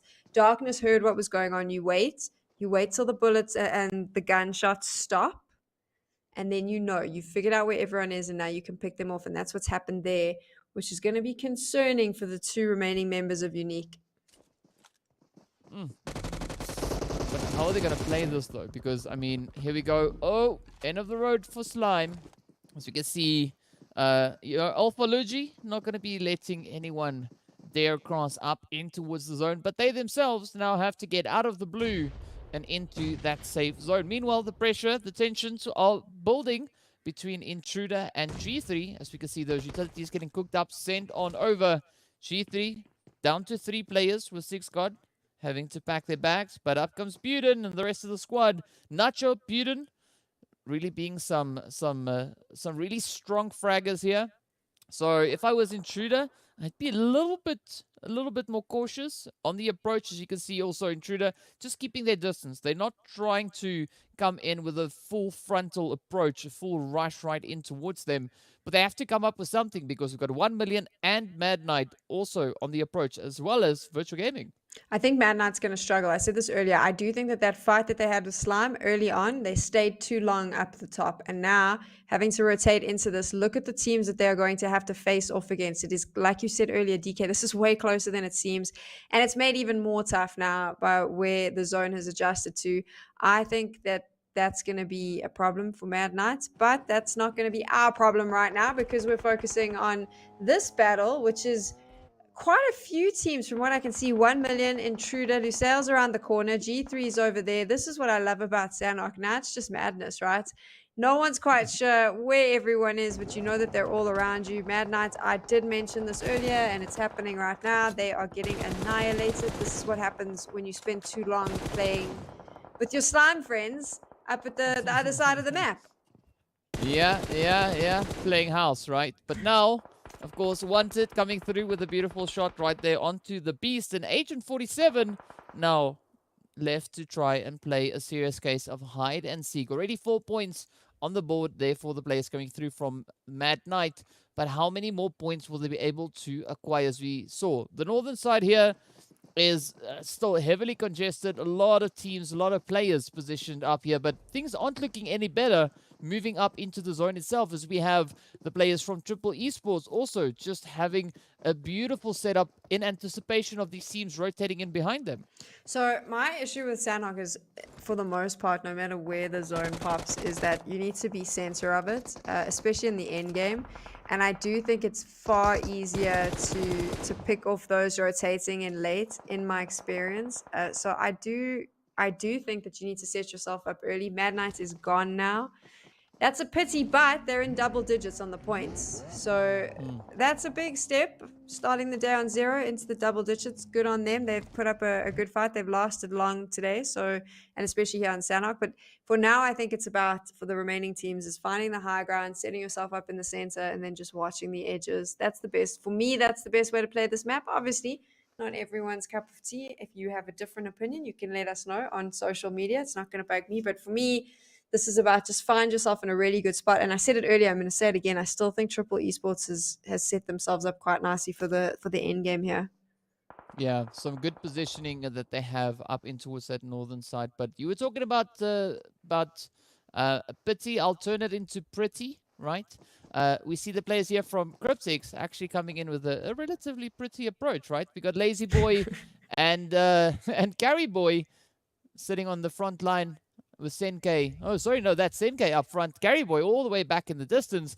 But now, once again, it turns to Fash and El Chapo looking to pick up a few of those points, but also going to be looking to blaze their way into that lobby. And Lazy Boy doesn't seem too concerned, just hopping in the vehicle quickly, just bringing in that rotation, as they are very likely going to be looking to move closer towards that position. We see Marshall in, and that is going to be absolutely key for Cryptics, right? Because they have a controlling position in those compounds. The rest of the team still having to try and rotate in. And looking at the zone, it's going to be a very exposed terrain for them to try and move across.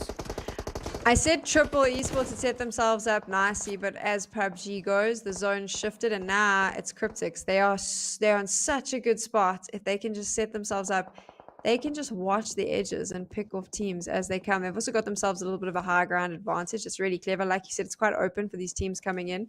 I hope that they can hold this down. If they can hold that high ground where they're sitting, it's going to be a really nice one for them. Also, all these teams rotating in are going to be fighting with one another before Cryptic needs to pick them off. She says, as Lusail spots one of the Cryptics players, and now it's on. That nade is going to cause some damage. Is it going to land? This is my favorite thing about PUBG Mobile, is just the nade play, right? The players, the pro players, they just nail it.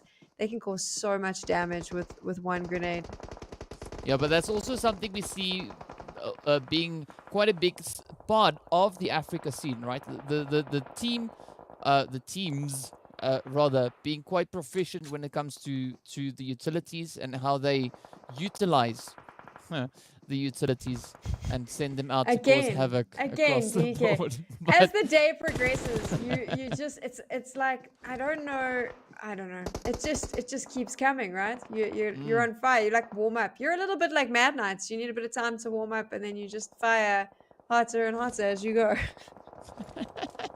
yeah, it just never stops, right? It's even IRL. It's the exact same thing. But you know, now it's down to our final 7 teams to fight it out to see who will be walking away with the winner chicken dinner right here in the jungle. We know no chickens or turkeys up for grabs here today. Already seeing that there's only 2 games left, but it still could be taking a bit of a swing here as we see Semke now trying to pick up Exist off in the distance as they have a little bit of a worrying angle. It is going to be Winky and Exist trying to get ahead of that blue zone. But now the shots continue to rain on in. SWAT69 down to 1. Virtual Gaming sitting on 2. Blue zone applying pressure. Marshall and Senke. Oh, the gatekeepers of the zone. And with that, Marshall lands another devastating blow. Zeus now trying to ride a few clouds, trying to get up into that zone. Unique, unfortunately, getting sent back as El Chapo steps up. But now Lusail comes in for that third-party play in behind them. Lusail's got the advantage here. From the moment the zone shifted, they know exactly where Cryptics is. They know Cryptics is coming in. They're going to have this fight with SWAT69, but I think that they can pick off. And the zone's going to swap again very soon. Look at that. They've got the perfect spot now. They just have to work as a team, keep their eyes on everyone.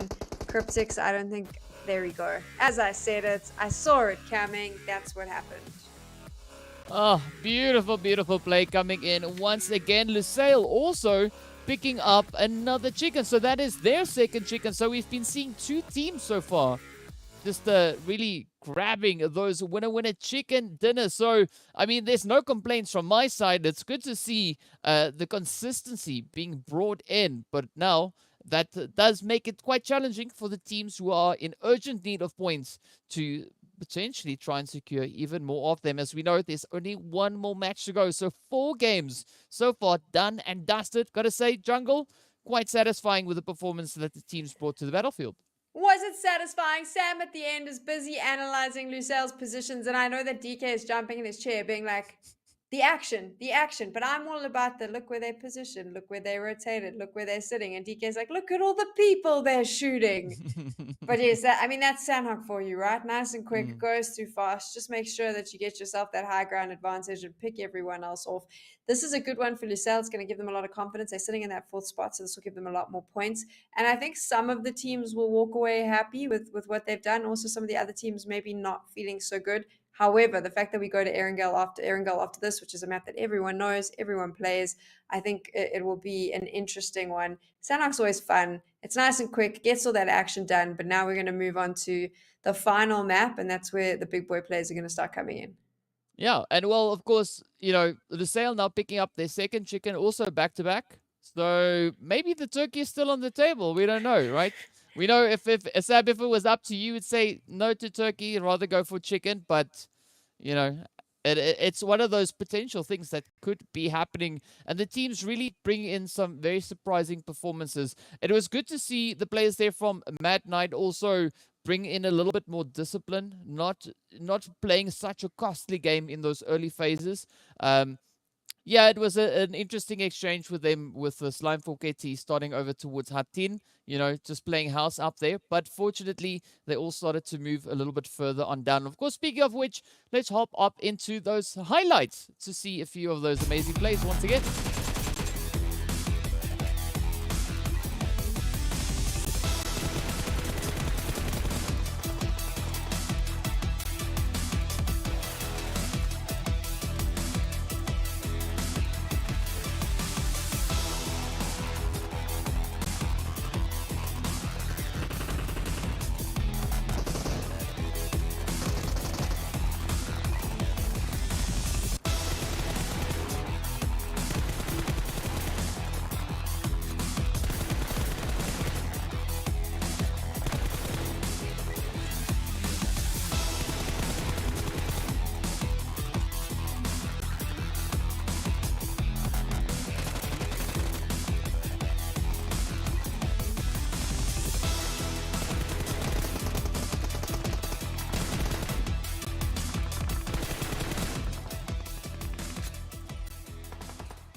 Some pretty entertaining plays there again, eh, Sam? Like, I mean, jungle, it's always so interesting to see and so satisfying once the teams really get into those close quarter fights. And I mean, it takes quite a few surprising turns along the way.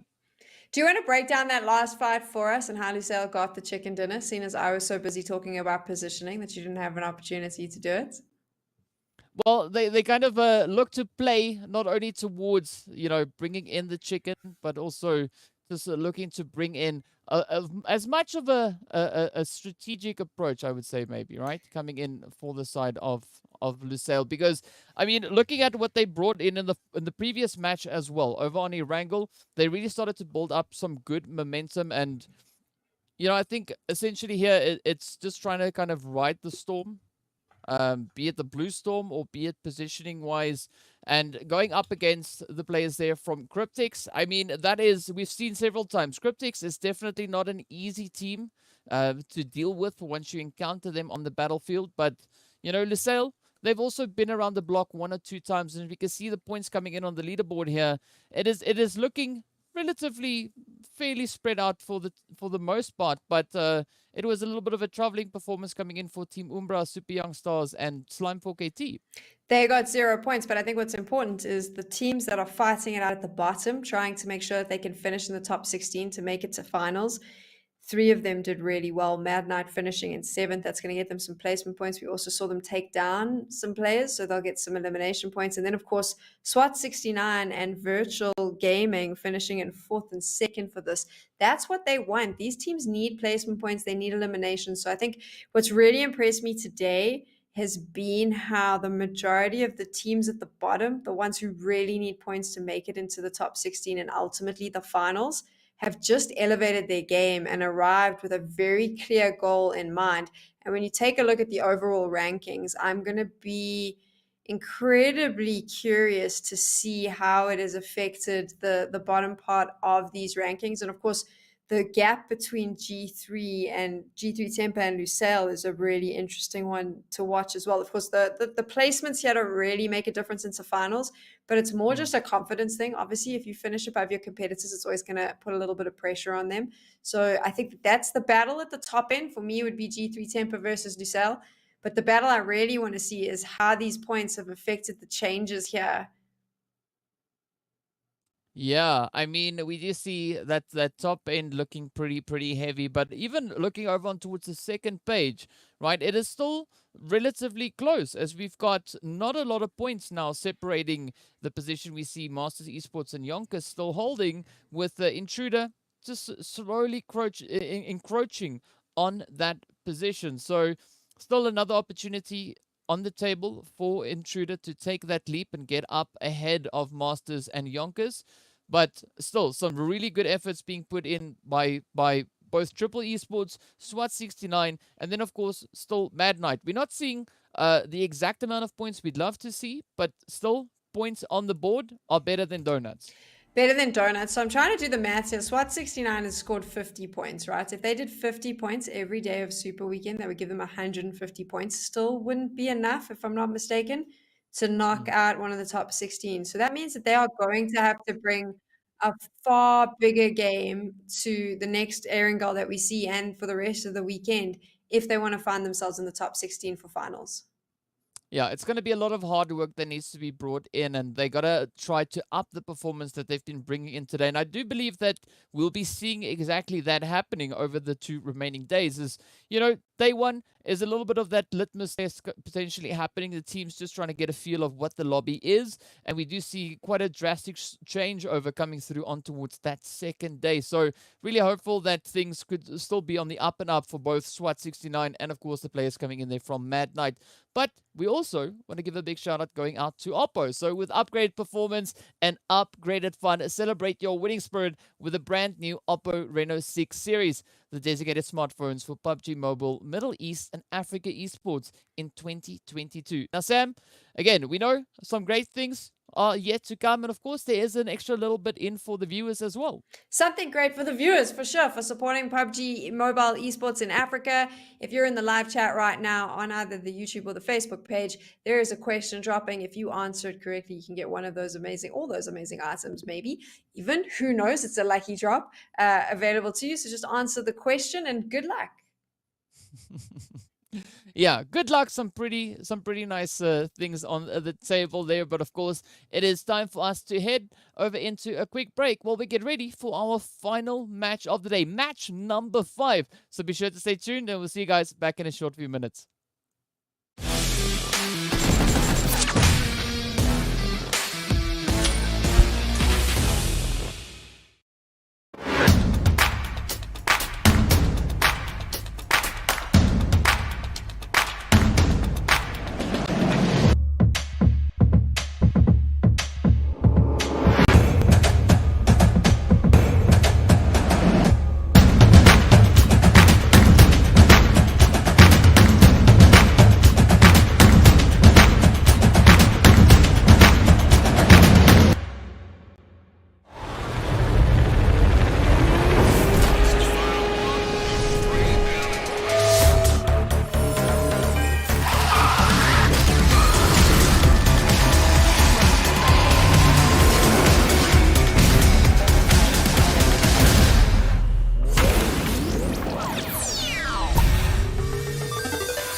Hello and welcome back to the PUBG Mobile Pro League Africa Spring Split 2022. Of course, well, we are on our final match of the first day of the last Super Weekend. That is a long thing to say, but we said it, we've done it, here we are.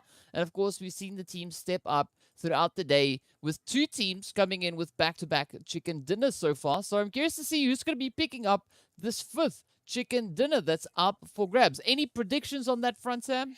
Maybe it'll be a turkey. So maybe G3 Tempo or Lusail will take it.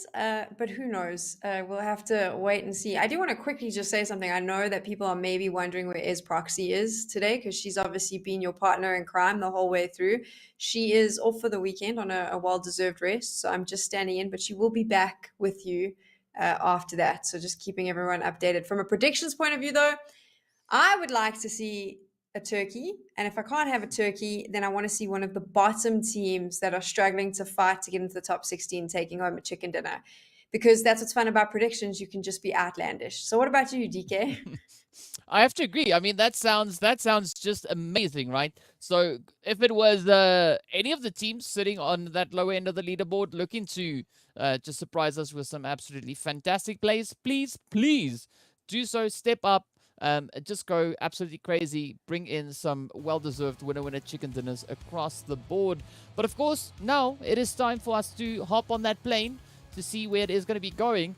And this is one of the few times we see a very vertical flight path coming in. I haven't seen one of these in a long time. Look at that. South. That's where we're going. All the way down. Yeah, I think the last time I saw one of these flight paths was when dial-up was still a thing. And How old are you, DK? let's not go there. You did. Old enough to know what dial-up is.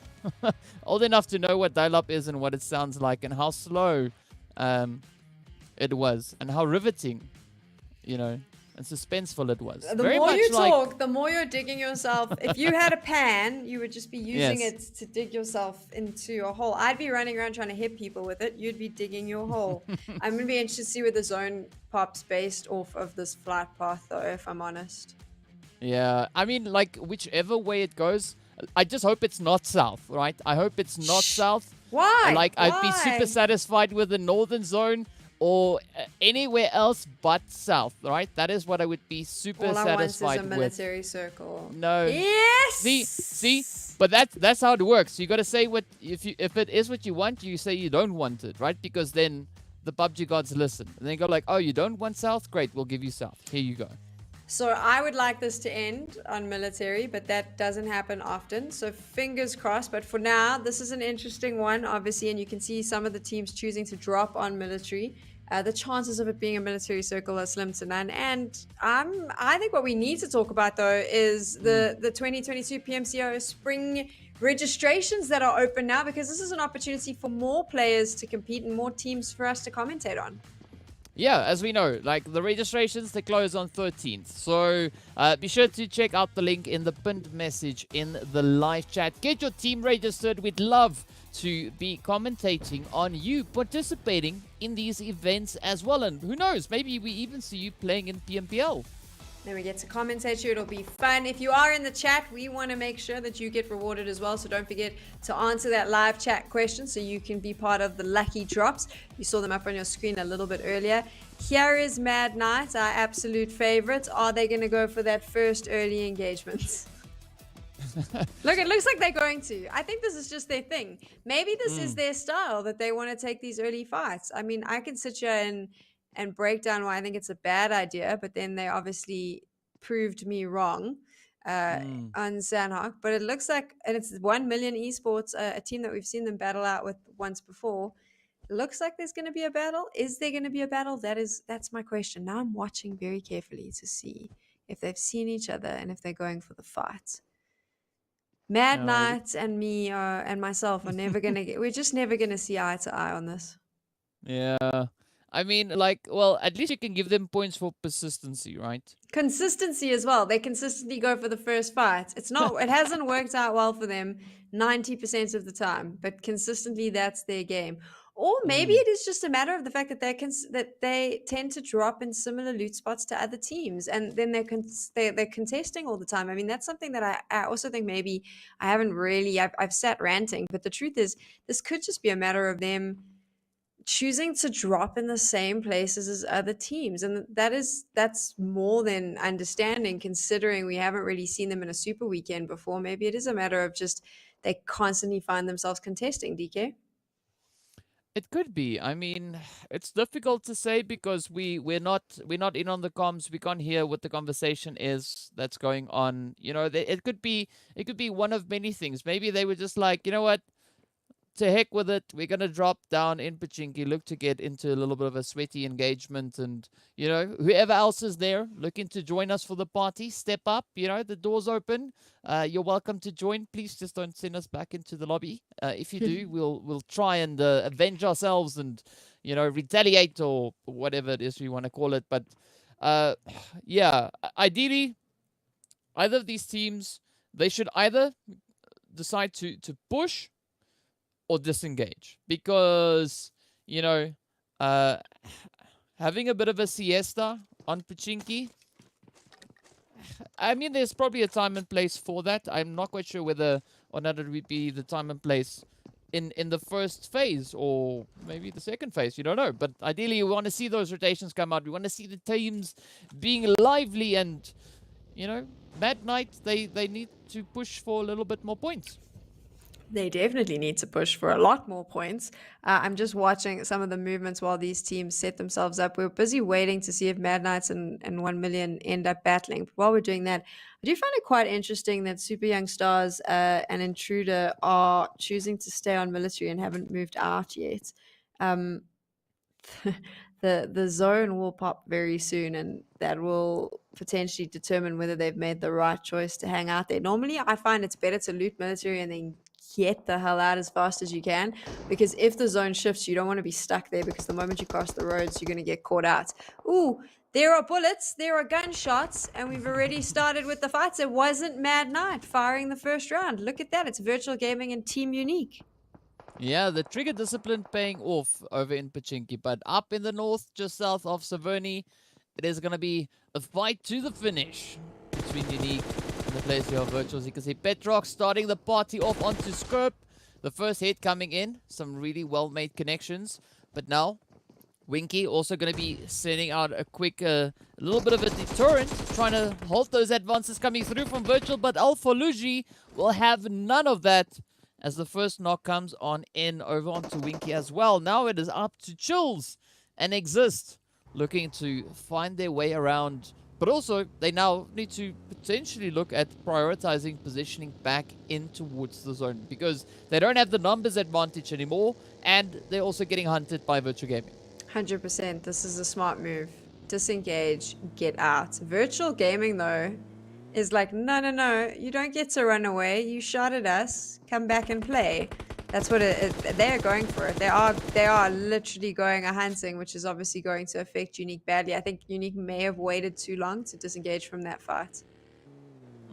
I almost got chills right there, but so did Virtual Gaming as well, right? They almost got chills in that play, and fortunately, Chills deciding to leave the teammate behind and instead looking forward, looking to get that position. But it does seem like Chills could be just trying to outrun the players from Unique, or potentially setting up a bit of a gatekeep a little bit further up ahead. Could be a little bit of that bait and switch. Who knows? We'll have to keep an eye on that feed. But what we also saw in the feed coming in is the push coming from the players here of Mad Knight as they look to get, the nades sent over in it towards 1 million. Look at this Kingerman coming out of nowhere. Just going to town. Pop off if you're going to do the fight. This is what I've been saying. I was saying don't do the early aggression. You weren't aggressive enough. But if you're going to play like this, this is the way you take on that early fight. Beautifully done by Mad Knight. You do have one more player standing. He's going to try and run away. Agent 47, Beast, I expect you to get him, and they are going to. Down they go. That's what I'm talking about. Mad Knight with the team kill. Good job. And hardly any damage on their side. I think they've lost one player. So now what they need to do is exactly what they're doing. Heal up, start loot up. Good idea as well. And then start moving.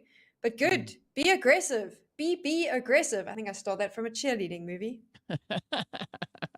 Yeah, and you're of course just cheering the teams on, right? That's what's happening, as you said before. You know, you're a big fan of Mad Knight, but now they gotta try and keep the efforts up, as we do see them now down to 3 players with Zamo, of course. Unfortunately, getting sent back into the lobby, but they can kind of stay in Pachinki at least for the time being, because the zone is not going to force them to rotate out. The other teams rotating in might have a bit of a different idea in mind, but we'll have to see where Triple Esports, as well as the players from the side there of Zero Tolerance, are going to be looking to move into. Umbra also getting themselves set up very centralized within the zone.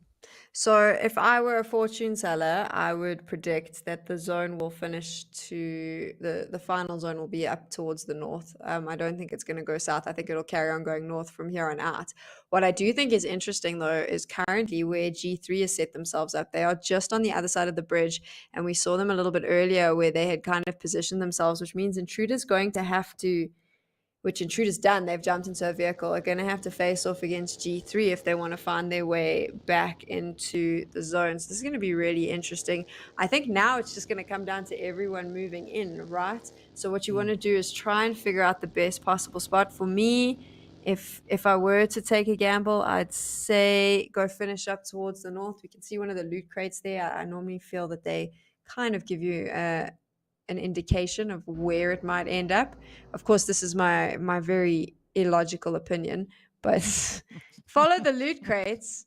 You'll probably end up getting knocked out, but look here, this is the exact fight I was talking about. G3 setting themselves up over the bridge. Intruder, in order to get out, is probably going to have to face off against them, which is going to cause a little bit of a tough one, because G3 was waiting for this. They knew that there had to have been teams that dropped at military. They knew that those teams would have to cross the road at some point. Yeah, but I mean, looking at what Intruder is doing as well, they've not 100% committed to pushing across this bridge. And looking at what we can see on the map feed, that western bridge is now entirely open, so that could be a potential consideration for them. They of course don't have this information, but it's going to come down to whether or not they feel like they will be able to make enough of a play on this particular position. But looking at what we're currently seeing, it might be that Intruder are either going to come trying to go blazing across that bridge, or just maybe get themselves into the water or something, because there's still a lot of potential play that can come in towards that eastern bridge. But speaking about bridges, who's not anywhere close to a bridge is of course going to be Cryptics and Blackjack, as we see them positioned up in their compounds towards farm, and Lazy Boy just keeping a very watchful eye. Marshall also not too far away, but we also then have Senke and Carry Boy on the approach, just looking to potentially reinforce these positions. I think for now everyone's just kind of waiting it out, and I mean it's the final game of the day. You don't want to be too aggressive. I think that most of them know that there's other teams reasonably nearby, close and nearby, but it feels to me like the pace has slowed right down. Other than that weird G3 Intruder argument that's going on there, which I think they're going to have to figure out very soon, because when the zone shifts again, that's going to be a problem for them if it does shift north, which commentators curse it probably won't, but they will have to sort that out. I just think right now everyone's kind of settling themselves in. Look at that was unexpected for me, especially with the amount of water.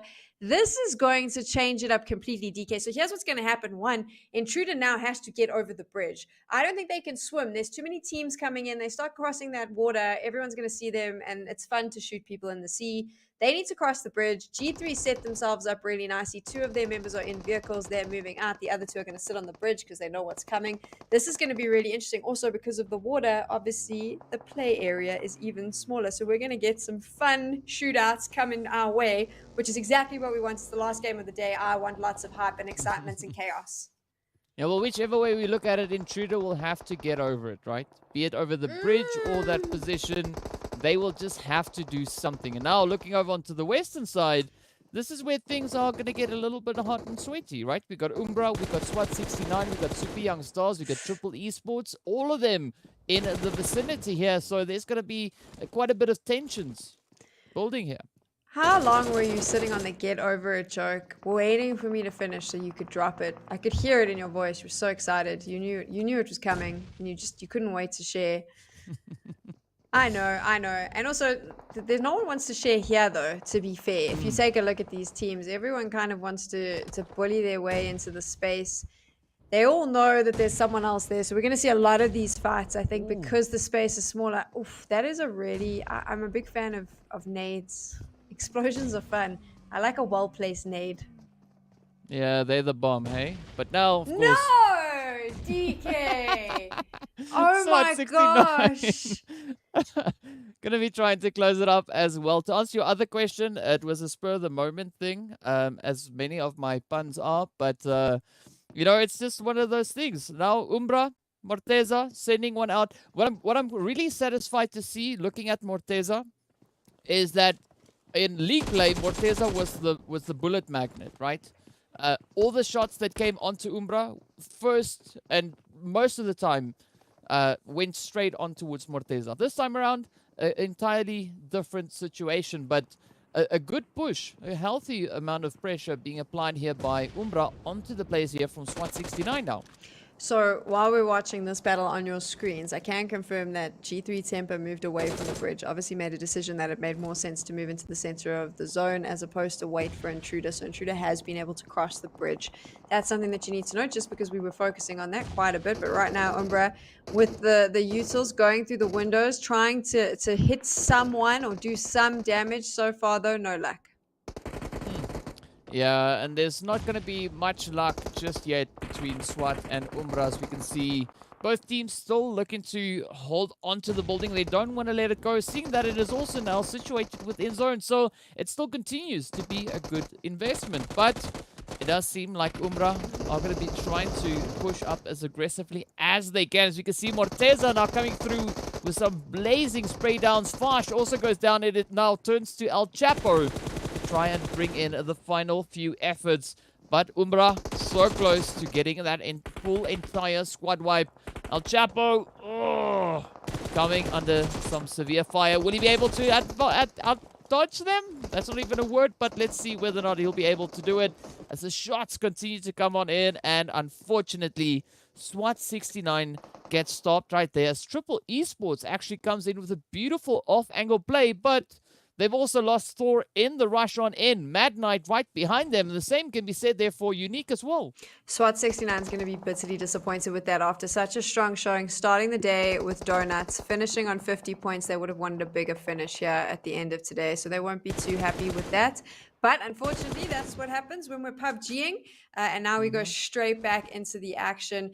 Mad Knight's still hanging around. They've been very quiet. Good on them. They have those five points. If I look there, they've got 2 damaged players, 2 players down. So possibly have been in a few other firefights. Umbra, though, picking off Triple. Know that they're there because they obviously saw Triple come in. This is where it gets interesting because obviously everyone's hearing bullets. Everyone knows pretty much that there's fights happening elsewhere. Now you just need to decide if you want to come in. Cryptics just went out as well.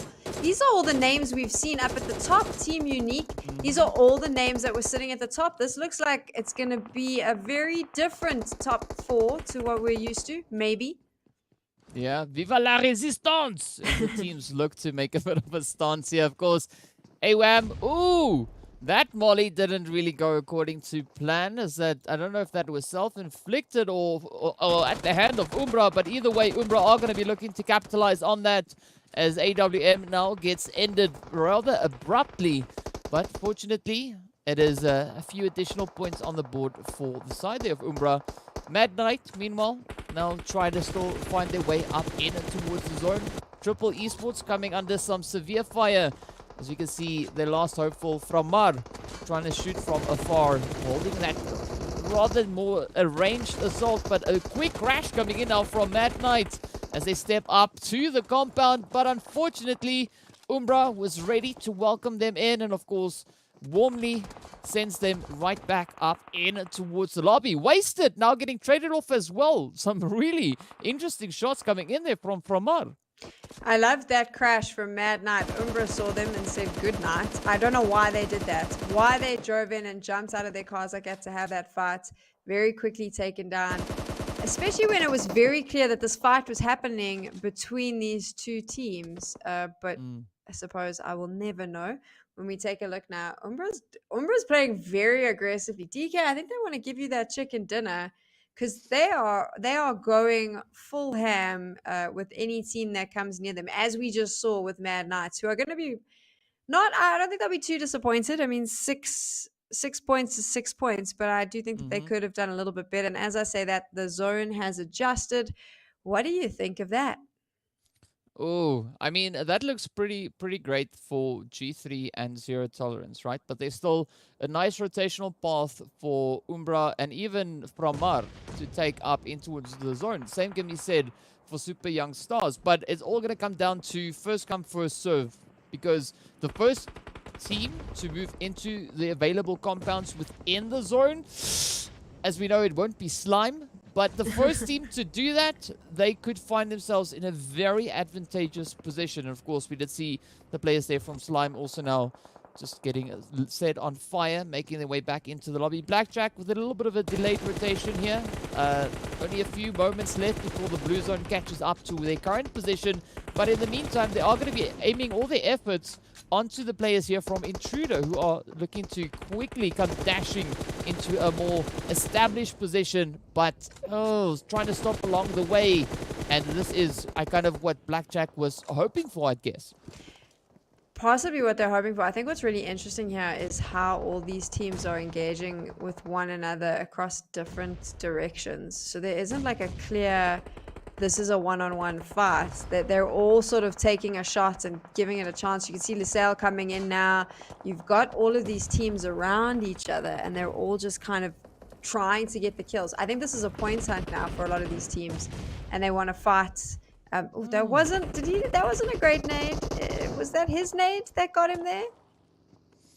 I'm not quite sure. It's difficult to say because there was quite a few. There were quite back a few. and forth. There was lots of utils flying everywhere. For a moment, I thought that it could have potentially been something else, but we will never know. And now it is done. Look at all of these teams. So you can just see this is like a full-on firefight now. Lusail's trying to take that building because they want that coverage, I think, which will help them. And look how fast these teams are just getting removed quickly, as they're all pretty much jumping into the same spot. Yeah, it almost looks like someone's jamming that Control-Alt-Delete as they're just going to town here, but the shots flying back and forth. Darkness trying to set up a bit of a gatekeep on the southern side of the zone. Intruder, Lusail also trying to still find that rotational path in. Blackjack could be looking to throw quite a few things in the works here. Up comes Omar, down goes Omar, and with that, the whole team of Intruders making their way back in towards the lobby. Only 6 teams now remain. Lusail looking a little bit weathered there, so we can see Chico now just trying to squeeze into the zone, super low on that health bar. Blackjack as well as Umbra just tapping away over on towards that southern side. Darkness also just barely holding on. You can see a lot of those hits and knocks finding their way on in. But here we go. Shadow now coming under fire as Whiskey quickly deals with the scout from the side on Umbra.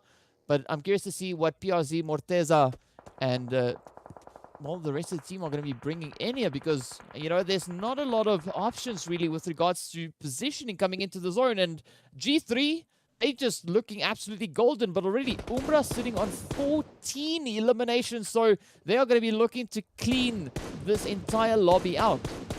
My thing here is who has been the quietest team so far, and it has been G3 and ZCS. They've kept very quiet. They've kind of just, I mean, they're rotating in, but they haven't got involved in these fights. Umbra looks amazing. They've been very aggressive. The kills are coming in. They want the chicken dinner. I just worry that they are going to completely find themselves in a situation where they've dropped all their utils, they've dropped all their med packs, they've been in all these fights, and then right at the end, when they need that firing power, you're going to see a G3 or a ZCS come in and third party them. I hope that's not the case, but I do worry. Well, so far it is looking relatively disgusting for Umbra, all right? 18 eliminations. Please. I mean, the highest we've seen so far was 21. Looking at the number of teams and players still alive, Umbra going to be looking to challenge that. Now, Cryptics was the team that came in with 21 eliminations. So far, Umbra putting in a really, really strong effort. Zero Tolerance still rocking a full squad. G3 still rocking a full squad. So that could pose a few problematic plays a little bit further up ahead. Who will not be providing any of those problematic plays will be the team there from Blackjack, as they now have been sent back into the lobby, walking away with 13 total points to their name. But the pressure is still going to be riding high, as it is a 4v4v4 moving into this next 7th phase. I want whatever Team Umbra took before this game. My word, they're not on fire. They're setting everyone else on fire. Their calling has been fantastic. I'm not 100% sure who calls in their team, but you can actually see that someone is giving so much good insight into where different members are sitting, and who's ever calling is making sure that certain members of Umbra pick off where they need to pick off. They're doing a phenomenal job. As I say that, obviously struggling a little bit now, a few injuries. I thought this might happen because of the silence of G3, who have now found themselves in a good spot. They wait. This is what they do. Umbra taking the fight to ZTS allows G3 an opportunity just to read the battlefield a bit better and set themselves up the way they're doing right now. But because of the way Umbra's played, I'm rooting for Umbra here. I kind of feel like aggression should be rewarded, DK. Yeah, I agree, man. It's like it's 20 eliminations later. Like what the frick is going on? It is absolutely beautiful to see now. Umbra down to 2, but the pressure is coming in from the side here of G3, just looking to capitalize on their numbers advantage. Wasted. Gets wasted, and off they go. Umbra walking away with an absolutely insane amount of eliminations, second highest we've seen to date. Now G3 up against Zero Tolerance. Who will be the team to walk away with that very, very tasty final chicken? G3 already sitting with 7 eliminations, Zero with 1. Oh, Sam, it could swing either which way still. Both of these teams, I mean, I called them out earlier where I told you that they were sitting so quietly in the top there. And I said I was surprised everyone else was fighting and they'd been so quiet. I think they both got the same game plan, which was to chill out. However, Zero Tolerance seems to have the upper hand here. I just think that they might be able... They've got the smokes, they've got the vehicles for cover. As I say that, I wouldn't have got in that vehicle. Maybe setting it up for the teammates. It's anyone's game, actually. I can't call this one. I think they have such a similar style. It's going to come down to who's quicker on the trigger, and it looks like it might be G3. Yeah, it is going to be a serious game of fastest fingers first. And so far, Hates down for the count. Cortex going in for that res. The pressure is going to be on, as we can see. G3 now trying to play a more aggressive approach coming into this next zone. As the blue zone is, of course, closing on up. We'll make our way up into that 8th phase. But looking at the approach coming through from G3, it's going to be a relatively quick play coming in, as I don't think they want to spend too much time looking to pick up all these engagements. You can see Nacho also just blazing on through, rushing in there with a buggy, sneaking in right behind Zero Tolerance, finding a beautiful angle on towards Lord, and the rest of the team as Hates gets down. Down goes Nacho, up comes the rush. Flacco and the rest of the squad now going to be looking to clean this one out. Skydo going to be holding that defensive front line. Nacho, of course, sending a lot of information through to the back end. Down goes Flacco. Ooh! Skydo, Vortex, Hates. It's going to be a 3v1 up against the last remaining hopeful there, which is 6 guard. And now Zero Tolerance looking to close it out. 6. Just gotta hope and pray that those angles line up as Buden goes down, Vortex goes down. Oh, sorry, that was Skydo, but with the final hits, it is the chicken in the hands of Zero Tolerance, walking away with some fantastic points there. And of course, breaking the streak of those potential turkeys to find their way onto the battlefield here. So what a great play that was coming in from Zero Tolerance. And I gotta agree, they seem to have, at least moving into this last match, a very similar kind of mindset approach with regards to their positioning and the strategies they look to apply into those later phases. I have a firm belief that if you control the pace of the game, that you control the game. And I think that that's what they did there. They also played it really slow, which is what G3 likes to do. Kept very quiet. But I think at the end there, they kind of forced the G3 hand. I think G3 thought that they had their number. They got a pick. They saw someone stand up. They went in super aggressive, kind of wanting to finish this. And I don't think that they realized that Zero Tolerance had set themselves up in such a way that that wasn't going to happen. I also think what was interesting was how quick they were to get the reses. They dropped their smokes. They got those reses. That saved them at the end of the day when those players were down. G3, on the other hand, chose not to get the reses and kind of just go in for the firefights. I think that maybe wasn't the best way to do it. A little bit of confidence, of course, when you've had 2 chicken dinners, of course you're going to do that. But Zero Tolerance showing that patience pays off, DK. Sometimes you just need to sit pretty for a little while. And it all works out right at the end there, though, getting super aggressive. Really impressive from them. And I'm always excited when we see new teams getting chicken dinners. I know it means cash in their pocket as well. So good job, Zero Tolerance. Yeah, that in fact was their 4th winner chicken dinner so far in Super Weekend. So the team's really starting to put in some strong efforts, looking to bring in a little bit more of that cash, and as Ez would say, it's the extra spice coming in on those chickens, making them just taste so delicious. And I can't disagree with that. A lot of teams chasing that. I really need to eat some food after this. Chicken wings. Who delivers? We gotta get some chicken wings. I'm gonna have chicken wings for tomorrow. Really impressive performance. So some standout teams. I'll be interested to see how they perform tomorrow. I think what was disappointing for me was some of those teams that have had such a good day, the SWAT 69s, the virtual gaming, just not being able to pull it out in that final map. That's always devastating because they had such a good run. You kind of want them to end today feeling confident.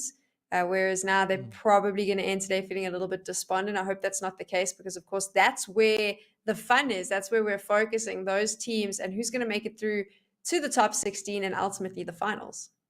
But I also got to say, very impressive performance coming through from Umbra, picking up 20 eliminations alongside that 3rd place. I mean, it was absolutely insane to see all those eliminations just continuously piling on up. And I believe when we look at the highlights that could be making their way on through as well, there could be quite a few of those Umbra plays coming in. So without any further ado, let's hop straight into the highlights.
Getting a chance to see that again, really good play from Zero Tolerance. I think that's also going to be great for them as we move into day number 2 of the Super Weekend, because you can kind of hold on to that and roll it forward. It's always good to end on a good note because it brings in confidence as you move into day number 2. Yeah, but I mean, I was looking at that, right? Umbra came into the 4th phase with 0 eliminations to their name, right? Literally 10 minutes later, they were sitting on 20 eliminations. That is That's insane, right? That is absolutely insane to see. And of course, this entire match was absolutely insane. Umbra, of course, taking pole position there on 30 points, taking that finish in the third place and 20 eliminations to their name. But then, of course, we got Zero Tolerance coming in with their 20 points alongside G3 Temper. So a beautiful dance all the way to the very, very finish of this match. But also, I want to commend Mad Knight for that engagement they had over in towards Pachinki, right? That was such a beautiful rush that we saw coming in there from them. Kingerman, absolutely beautiful plays, just coming, blazing on into those buildings. So we'd love to see even more of that come in. But again, good points being brought in across the board. 100%. The Mad Knight Rush was fantastic. I want to see more of that. If they're going to do those early engagements, I want to see more aggression from them tomorrow. Obviously, disappointing for SWAT 69. They desperately needed a good game. They're going to be feeling this a little bit. Triple Esports as well, probably feeling it a bit as much as well. We've got to look at these teams that are obviously struggling at the bottom there. So, of course, when we started today, it was Mad Knight, SWAT 69, Virtual Gaming, Intruder, and Triple Esports. All of them need to do big games, and some of them just aren't quite delivering. I'm swapping all my words around because it's the end of the day, and it is gonna be concerning when you take a look at the overall standings. I don't think any team has done enough as yet to knock out Masters Esports or YONKOUS from their spot, which means those two teams are going to sleep very well tonight. Yeah, well, at least after the first day, but I wouldn't get too relaxed because we know there's still 2 more days of play to come. So that means still 10 more matches to bring a lot of changes up into the overall rankings. Of course, Cryptics just being absolutely insane. They're already just advancing themselves 99 points ahead of third place, right? That's madness. 99. Madness. That just shows you what consistency does, right? So maybe you didn't see Cryptics. I think today they've actually 3 times they've finished in the top 4 today alone. So maybe no chicken dinners, but just those 3 times, that gives them the points they need. Look at the big difference there. And of course, they have those 5 chicken dinners as well. So this is impressive for them. They'll finish on top. Means nothing. It just means they'll go into finals. But it does mean something, because I think what ends up happening is all the teams below you are a little bit terrified because you become scary when you have that big a lead. Yeah. Yeah, it is rather intimidating looking at that. But, what we also are looking at is that second page. We can see still a lot of contention coming in here. We have Intruder slowly but surely creeping up towards where YONKOUS is. Hopefully, we'll see a little bit more of a drastic change coming into tomorrow's games. But the rest of the teams, they still have a little bit of that cushioning, right? Because I do think once Intruder kind of gets up ahead of where Masters Esports is, that's when the Super Young Stars are going to start feeling the pressure. But ideally, Super Young Stars would like to kind of deal with that before it becomes a problem. If Intruders can push themselves up into one of those spots. Right now they are in 16th, which is where you want to be, because the top 16 are the teams that are going to qualify for the finals. But ultimately, you kind of want to move yourself up there, so you've got a little bit of a safety net. They had a good start today, Intruders, but I feel like they're probably going to have to do a little bit more tomorrow on the lower end. So these are the teams that aren't anywhere near there. Triple Esports, SWAT 69, Mad Knights. Let's be realistic. There are 10 more games to go, but they are going to have some serious pop-off games if they want to contest for a spot in the finals. Yeah, they will really have to pop off like it's no one's business. And, like Triple Esports, they're only 25 points behind Intruder Africa. So that's definitely not outside the realm of possibility for them to try and achieve. I mean, SWAT currently being 88 points behind that 16th position. So there's going to be a lot of focus that needs to be brought in by SWAT to try and close that gap. But even more so if we look over on towards the players there from Mad Knight, because they are currently sitting on 117 point difference. So it's not impossible, but they're going to have like back-to-back perfect games. It's not impossible, but it's not realistic. Let's be fair. However, weirder things have happened in PUBG Mobile, so I reserve judgments. I'll still be here shouting at them when I think they get it wrong, but shouting for them when they get it right. Yeah. And that's the most important part, right? And I mean, we already saw a little bit of a change upcoming through for Mad Knight as we eventually kind of saw what their strategy was. Even though it took them potentially 5 games to show that, the fact is they showed it, right? And now they just need to try and build upon that and look to maybe get it a little bit more solidified and a little bit more consistent as well. Because it's all good and great getting those early game engagements, but you also got to be able to last far up into those late few phases. So, you know, hoping to see those evolutions come in. And I mean, if we've been seeing a lot of that happening for a lot of the other teams, so it's definitely a possibility for them. It is a little bit challenging having that evolution and then being forced coming in on the last super weekend, the final opportunity to try and qualify for the finals. But still, as you said, it's not an impossibility. It could maybe potentially happen, you know, seeing that it is PUBG and, you know, a lot of PUBG can take place. A lot of PUBG can take place. You know what else needs to take place? Umbra needs to get a chicken dinner. That's what we gotta be holding out for that. So much needs to happen in the next 2 days. I'm gonna write a list. I need to get chicken wings. Umbra needs to get a chicken dinner, and Mad Knights needs to try and make the top 16. I do think it's going to be really difficult for them. I think if some of these teams continue to play that they are the way that they are, I don't think Mad Knights is going to do it. And I don't like to be that person who creates false expectations for someone watching at home.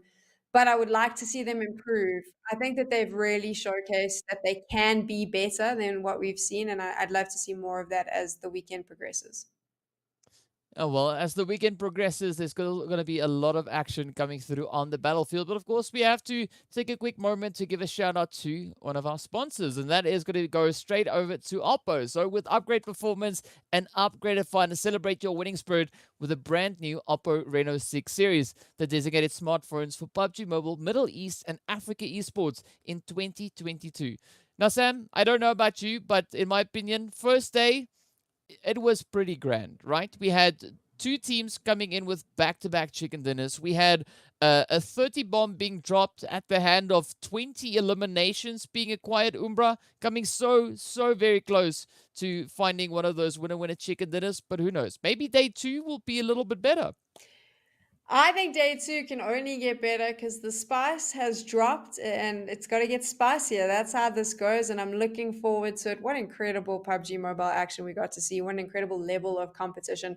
And to everyone watching at home, I hope that you enjoyed all of that action because this was my first foray into PUBG Mobile, and I might stick around because this is fun. It's been a lot of fun, and of course, unfortunately, that is, or rather sadly, it is going to bring us to the end of the action here today. All 5 matches done and dusted, but we still have 10 more to come in tomorrow and the day thereafter. So be sure to join us in for all the action. We look forward to seeing you all back again tomorrow. Same time, same place, and hopefully even more crazy PUBG Mobile action. Stay safe. See you later.